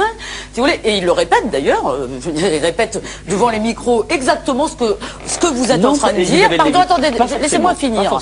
Laissez-moi finir. Mais vous ne pouvez pas dire d'un côté, c'est des structures coloniales, et de l'autre côté, il n'y a aucune dimension culturelle ou ethnique. Non, voilà. Non, vous pouvez, si on peut le dire en distinguant les choses, mais en ne les déconnectant pas. C'est-à-dire qu'à partir du moment où vous vivez des situations de discrimination sociale, à partir du moment où vous n'êtes pas reconnu comme citoyen, à égalité avec tous les autres citoyens, vous reviennent à la mémoire des traitements qui sont différenciés au niveau officiel, et c'est une réalité dans ce pays. Je ne l'ai pas ressenti. C'est un débat compliqué, mais très honnêtement, écoutez, maire d'une ville qui aussi a subi ces violences, je crois assez proche des citoyens, j'y vis, je les côtoie, la misère, la pauvreté, la discrimination, l'enthousiasme aussi, la volonté de s'en sortir.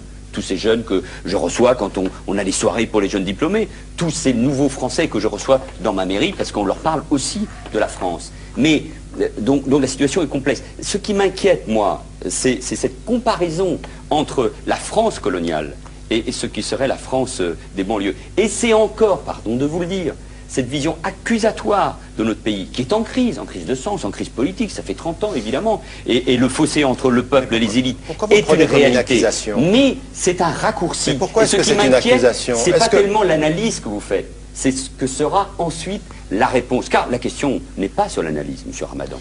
Elle est sur la réponse politique. Attendez, et là encore, je suis convaincu que vous recherchez, vous, une réponse qui sera politico-religieuse et qui casse la France, et que moi je me bats pour une réponse qui soit une réponse d'ensemble politique. Je vous entends ce soir, Manuel Valls, mais pour un élu de gauche, il me semble que vous avez un peu tendance à laisser à Nicolas Sarkozy et à ses amis, finalement, le monopole du réel. Certes, la gauche n'a pas le monopole du cœur, mais doivent-ils avoir le monopole du réel? Je suppose, pardonnez-moi, mais je vais citer tout de même 2 ou 3 phrases de ce rapport, parce que sinon, je vais les citer précisément, parce que sinon on dira que je les détourne. J'aimerais vous citer un extrait du rapport que vous avez dû lire des renseignements généraux du 23 novembre dernier, qui parle effectivement de ces violences en banlieue. Je lis la chose suivante. Le mouvement n'était ni organisé ni manipulé, mais s'apparente à une révolte populaire, je cite, des cités. Le principal ressort des émeutiers n'est ni l'origine ethnique ou géographique, mais leurs conditions sociales d'exclus de la société française. Le rapport termine sur le constat d'une énorme désespérance sociale. Qu'est-ce que ça vous inspire? Une profonde désespérance sociale. Et évidemment, et la réponse est extrêmement compliquée. Elle porte évidemment sur le rétablissement de l'ordre public et sur la sécurité, parce que la délinquance, ou les réseaux mafieux dans ces quartiers, pourrissent d'abord la vie de ces couches populaires. Et vous le savez parfaitement, je fais partie de ceux qui, au Parti Socialiste, considèrent, comme l'avaient fait et Jospin et Chevènement, considèrent que la sécurité est une valeur. C'est un droit, en tout cas, et qu'il faut se battre, et que la gauche, si elle ne comprend pas cela, elle se coupera définitivement de ces couches populaires. Mais je sais que la réponse, si elle est compliquée, elle est d'abord en matière d'éducative, mais ça veut dire une révolution éducative. Elle est en matière de logement, mais ça veut dire une autre politique de logement pour lutter contre la ségrégation territoriale qui existe dans notre pays. Et donc, c'est aussi une réponse identitaire. Comment faire en sorte que ce pays donne envie d'être aimé, évidemment. Et donc, c'est sur tous ces sujets-là que la gauche doit se battre. Alors, moi, je ne me reconnais pas et je ne l'appellerai jamais à voter Nicolas Sarkozy, parce que je pense que précisément... Vous avez déjà salué Non, mais vous savez ce qui est drôle chez Nicolas Sarkozy, ce qui est assez étrange, c'est que précisément, notamment pour l'organisation de l'islam de France, il est allé chercher l'UOIF, c'est-à-dire les amis de M. Ramadan, pour reformer le Conseil du culte français musulman. Et donc, je crois que là aussi, la différence est entre une gauche républicaine qui accepte la réalité et une droite qui, elle, est communautariste. C'est ça aussi la différence, mais c'est peut-être ça aussi les nouveaux débats politiques. C'est pas uniquement le débat traditionnel droite-gauche sur le passé, mais c'est aussi sur de nouvelles bases. Vous venez de dire comment faire en sorte que ce pays soit aimé, se fasse aimer. Est-ce que vous ne croyez pas, et on peut tout à fait souscrire à ce programme, vous ne croyez pas quand même que la gauche, en abandonnant pendant des années au Front National le fait simplement de parler de la nation comme une chose qui ne serait pas forcément horrible, a été vraiment, disons, fortement responsable du mea-culpisme dans lequel nous sommes en train de nous engluer tous. Je le dis dans mon livre d'entretien, en répondant à une question de Virginie Malabar, oui, je pense que la gauche a abandonné cette idée de nation, qui est une idée républicaine et qui est donc pour moi une idée de gauche. Et donc, c'est précisément parce que moi je sais ce qu'est être français, j'ai appris à être français. J'ai appris ces valeurs. Et donc, oui, je pense que la nation, ça doit être une idée de gauche, ça doit pas être une idée rabougrie, enfermée. Mais oui, la nation, la France, la patrie, c'est des choses qu'il faut apprendre, oui, de manière intelligente, évidemment. Vous réconcilier avec des idées de gauche, ça aurait pu être, par exemple, et de lire de votre livre, non pas d'aller dans le sens d'une révision de la loi de 1905, parce qu'il y a laissez-moi terminer, mais laissez-moi finir. Et vous n'êtes pas le porte-parole des banlieues, s'il vous plaît. Mais je ne suis pas le porte-parole. Mais non, mais vous essayez de faire croire que vous avez envie de me rendre le porte-parole de quelqu'un. Je suis le porte-parole de personne, je vous parle à vous. De vous-même et des frères musulmans, c'est déjà pas mal. Ce que vous venez de dire, monsieur, il faudrait le vérifier. Je ne suis pas des frères musulmans. Et ce que vous venez de dire est un mensonge. Je suis même de qui allez demander aux frères musulmans si je suis leur porte-parole. Arrêtez de mentir. Deuxième élément. Non, je ne mens pas, monsieur Ramadan. Mais bon, ça, c'est une attaque facile. C'est une attaque facile. Je voudrais dire deux choses, monsieur. La première des choses, c'est que vous êtes pour revoir la loi de 1905 pour l'islam en particulier, et je vous dis simplement une chose, les Français de confession musulmane n'ont pas besoin qu'on revoie la loi de 1905, ils aimeraient qu'on l'applique telle qu'elle a été écrite égalitairement. Deuxième élément, c'est que sur la question de la discrimination positive, je crois que la vraie idée d'un engagement sur le terrain avec ces Français qui sont discriminés aujourd'hui, c'est de mettre un terme à la discrimination négative. C'est ça qu'on veut aujourd'hui. Alors, votre idée de prendre une population, puis simplement dire, je n'ajoute pas préfet musulman, mais je regarde d'où il vient. Écoutez, vous avez préparé cette émission avec des arguments qui ne portent pas, pour moi, l'action positive, la discrimination positive. Vous êtes pour la discrimination positive. Une discrimination positive suppose qu'on reconnaisse une communauté. Vous me posez une question, je vous réponds. Mais vous je pense qu'une action positive, une discrimination positive, c'est sur des bases territoriales et sociales. C'est ce qu'on fait dans des lycées de ma circonscription, précisément pour aider les jeunes dans les quartiers populaires. Ne m'apprenez pas les gens mon qui métier, viennent des banlieues, on va va leur donner la possibilité d'avoir accès. On va leur donner plus de moyens, plus de chances, plus de possibilités. C'est la différence avec Nicolas Sarkozy, c'est que vous dites qu'ils viennent des banlieues et lui il dit qu'ils sont musulmans. On va leur donner plus de moyens, plus de possibilités pour s'en sortir. Oui, monsieur Ramadan, parce que c'est ce qu'ils attendent. Hein. Ils n'attendent pas vos discours généraux, ils attendent des actes et des réalités. D'accord. Non, moi simplement pour faire le lien sur la réflexion qu'on avait auparavant sur la colonisation et puis ce qui se passe dans les banlieues, je dirais simplement qu'il est vrai que la question coloniale a fait irruption dans les banlieues sous la forme de débats, de forums, de rencontres, de réseaux. Il y a énormément d'initiatives sur cette question-là, c'est évident. Et je dirais que quand moi je suis rentré en politique dans l'après 68, ça s'est fait largement sur l'antifascisme, sur la résistance, CRSSS, etc. Et il y avait effectivement beaucoup d'erreurs dans cette façon de concevoir ce rapport au passé. Mais il y avait une volonté politique d'entrée. Aujourd'hui, l'entrée en politique pour des centaines de milliers de jeunes, qu'on le veuille ou non, à tort ou à raison, elle se fait sur cette question-là. Et on aurait tort de les mépriser ou de les insulter. Il faut prendre en compte ce qu'ils disent avec leurs mots, avec leurs références, dire en quoi ils se trompent et en quoi ils ont raison, expliquer et se battre pour effectivement dire qu'il y a deux France, une France qui émancipe et une France qui opprime, essayer effectivement de rentrer dans la complexité de l'histoire et puis sortir bien sûr de la litanie de la parole victimaire pour arriver à une égalité citoyenne. Je crois que ça c'est fondamental, sinon on aura un débat de retard. Parce que le débat, disons sur la mise en accusation perpétuelle est déjà un débat en retard. Il faut déjà avancer maintenant. Alors après ce débat, maintenant je crois qu'il est temps de demander la conclusion à Christian Kert, député UMP des Bouches-du-Rhône, rapporteur de la loi du 23 février 2005. Vous avez une grande responsabilité. Est-ce que vous persistez et vous signez toujours cette loi qui reconnaît les souffrances éprouvées, les sacrifices endurés par les rapatriés, les anciens membres des formations supplétives et assimilées, ça c'est pour les harkis, les disparus et les victimes civiles et militaires des événements liés au processus d'indépendance des anciens départements et territoires? Non seulement c'est moi qui persiste et qui signe, mais c'est l'Assemblée nationale et le Sénat, puisqu'il y a eu 3 lectures, 2 à l'Assemblée nationale, 1 au Sénat, que chaque fois ce texte a été voté, et je reconnais la sincérité de Manuel Valls, qui disait tout à l'heure que les socialistes ont été absents de ces 3 débats-là. Je crois qu'il serait difficile de revenir sur cette loi maintenant, parce que c'est une loi de reconnaissance de la nation. Deuxièmement, je crois qu'il serait difficile de revenir sur cette loi parce que pour les personnels civils et militaires qui ont servi outre-mer, pour les rapatriés, pour les harkis, auxquels on a enfin fait penser que la nation reconnaissait leur œuvre, ça me paraîtrait quasiment injurieux que de revenir maintenant sur une loi qui n'est pas un brouillon de loi, qui est une vraie loi, qui est entrée en exercice, et donc je pense qu'il serait difficile d'y revenir. Mon souhait, en revanche, pour conclure, ce serait que demain, cet article 4, il soit obsolète, qu'on n'en ait plus besoin. Vous voulez l'article 4 qui stipule que les programmes scolaires reconnaissent en particulier le rôle positif de la présence française outre-mer? Eh bien cet article-là, faisons en sorte ensemble, grâce à la qualité du débat auquel on a assisté ce soir, et à la qualité du débat que finalement cette loi a lancé dans le pays, faisons en sorte que demain on n'ait plus besoin de cet article 4. C'est le souhait du rapporteur que je suis. Pascal Blanchard, vous n'avez pas l'air d'accord? Je ne suis pas d'accord, dans le sens où s'il y avait simplement un petit texte de loi qui restait à l'Assemblée, qui n'avait pas d'impact sur la nation, je dirais c'est très bien, monsieur le député, et grâce à vous, le débat existe en France. D'abord, on n'a pas attendu cette loi pour que le débat existe en France. Deuxièmement, derrière, il y a une posture de l'État qui vient d'être fixée. On construit des mémoriaux en France. Frêche avait beaucoup fait parler de lui dans la presse dernièrement, à Marseille aussi. Demain, nos enfants iront dans des musées qui ressemblent à cette loi. C'est pas simplement un débat de parlementaires et de socialistes endormis au Parlement français pendant qu'une loi a été votée par la droite. C'est 2 ans de débat au Parlement. Allez sur le site de l'Assemblée nationale. Et c'est vrai que le PS n'a pas été brillant pendant 2 ans. Il s'est réveillé très tardivement. Ça fait 2 ans que nos députés parlent de quelle est la posture de la nation sur ce passé. C'est pas les banlieues qui ramènent la colonisation dans le débat.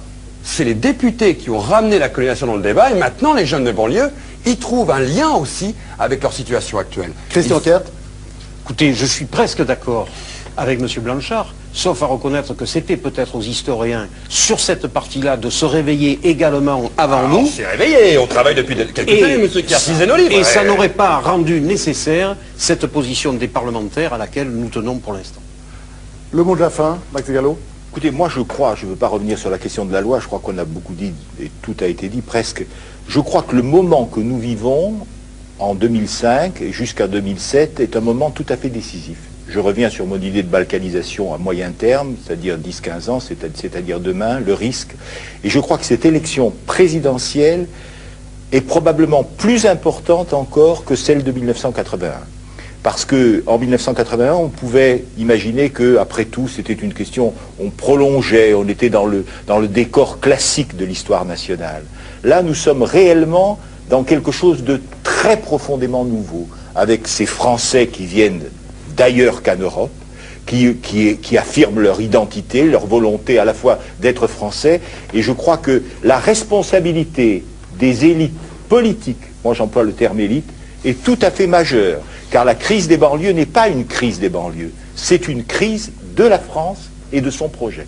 Merci, je rappelle le titre de vos livres, Max Gallo, Les Romains, le dernier Gallo, Spartacus, la révolte des esclaves, c'est une saga qui commence, c'est chez Fayard. Il y a d'autres sagas, il y a celle-là qui est beaucoup plus proche de notre émission, du thème de l'émission, l'Empire, à propos de la colonisation, et puis bien entendu, les Gallos sur Napoléon, c'est un classique, il y en a 4.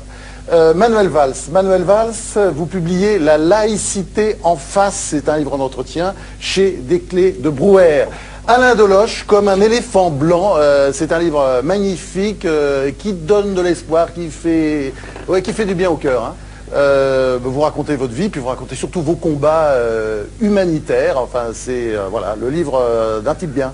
Hein. Chez Michel Lafon, Pierre Péan, une grosse enquête qui est partie pour déclencher une grosse polémique. Noir, fureur, blanc, menteur, aux éditions Fayard. Benjamin Stora, le dernier Benjamin Stora, il y en a beaucoup évidemment, il y a la gangrène et l'oubli dont on parlait, qui est sorti en poche à la découverte, et puis il y a les mots de la guerre d'Algérie qui vient de sortir aux presses universitaires du Mirail. Claude Ribes, Le crime de Napoléon, c'est aux éditions privées, c'est le livre là c'est le livre qui fait du bruit en ce moment, comme vous avez remarqué. Tarek Ramadan, Les musulmans d'Occident et l'avenir de l'islam, c'est sorti il y a quelques temps aux éditions Sinbad et Actes Sud. Et puis il y a aussi Faut-il faire taire Tarek Ramadan par Aziz Zemouri aux éditions de l'Archipel. Vous avez vu, hein, ça n'a pas fait taire, hein, ça n'a pas marché. Pascal Blanchard, La fracture coloniale. C'est un livre collectif aux éditions La Découverte. Et puis, le travail de Christian Kert, que j'ai là, c'est sa loi, la loi du 23 février 2005. C'est vous qui avez fait le plus court. Merci Christian Kert. Et puis, pour prolonger le débat, un livre de Charles Sylvestre, notre collègue de l'Humanité, qui publie La torture aux aveux. Guerre d'Algérie, l'appel à la reconnaissance du crime d'État. Il y a beaucoup de contributions, c'est très intéressant. C'est aux éditions Au diable Vauvert, par Charles Sylvestre. Place aux huiles, ça je le conseille, ça, parce qu'on approche de Noël, c'est avec des dessins et des textes de Philippe Carrez. Vous le connaissez, Philippe Carrez, d'ailleurs, c'est un auteur de polar, il publie Les Veuves Gigognes, là, c'est aux éditions du Fleuve Noir, c'est un Marseillais. Si vous aimez Marseille, vous aimerez Carrez. Et là, c'est un ensemble de dessins et de textes, c'est très drôle, très amusant. Place aux huiles par Philippe Carrez aux éditions Les Cahiers du Sud. Les Cahiers comme un écaillé qui écaille les poissons. Et puis l'Algérie vue du ciel par Yann Arthus Bertrand, c'est aux éditions de La Martinière avec beaucoup de belles photos, une préface de Jean Daniel et puis des textes de l'historien Benjamin Stora ici présent. Je crois que j'ai cru sentir à son regard que ça intéressait beaucoup Max Gallo, à qui je l'offre. Et puis un des plus beaux livres du XXe siècle, j'ose le dire, Frère François par Julien Grimm. Ça sort dans une nouvelle édition magnifique aux éditions du Seuil. Alors, si vous offrez ça pour Noël, je vous assure, on vous dira merci. Frère François par Julien Grimm. Et puis c'est Noël, c'est champagne. Alors vous voulez en savoir plus sur le champagne, un beau livre d'Édouard Zarifian, c'est aux éditions Perrin, Bulle de champagne. Voilà, merci. Culture et Dépendance, l'émission qui empêche de dormir est finie. On se retrouve en 2006. Bonne fête et bonne année.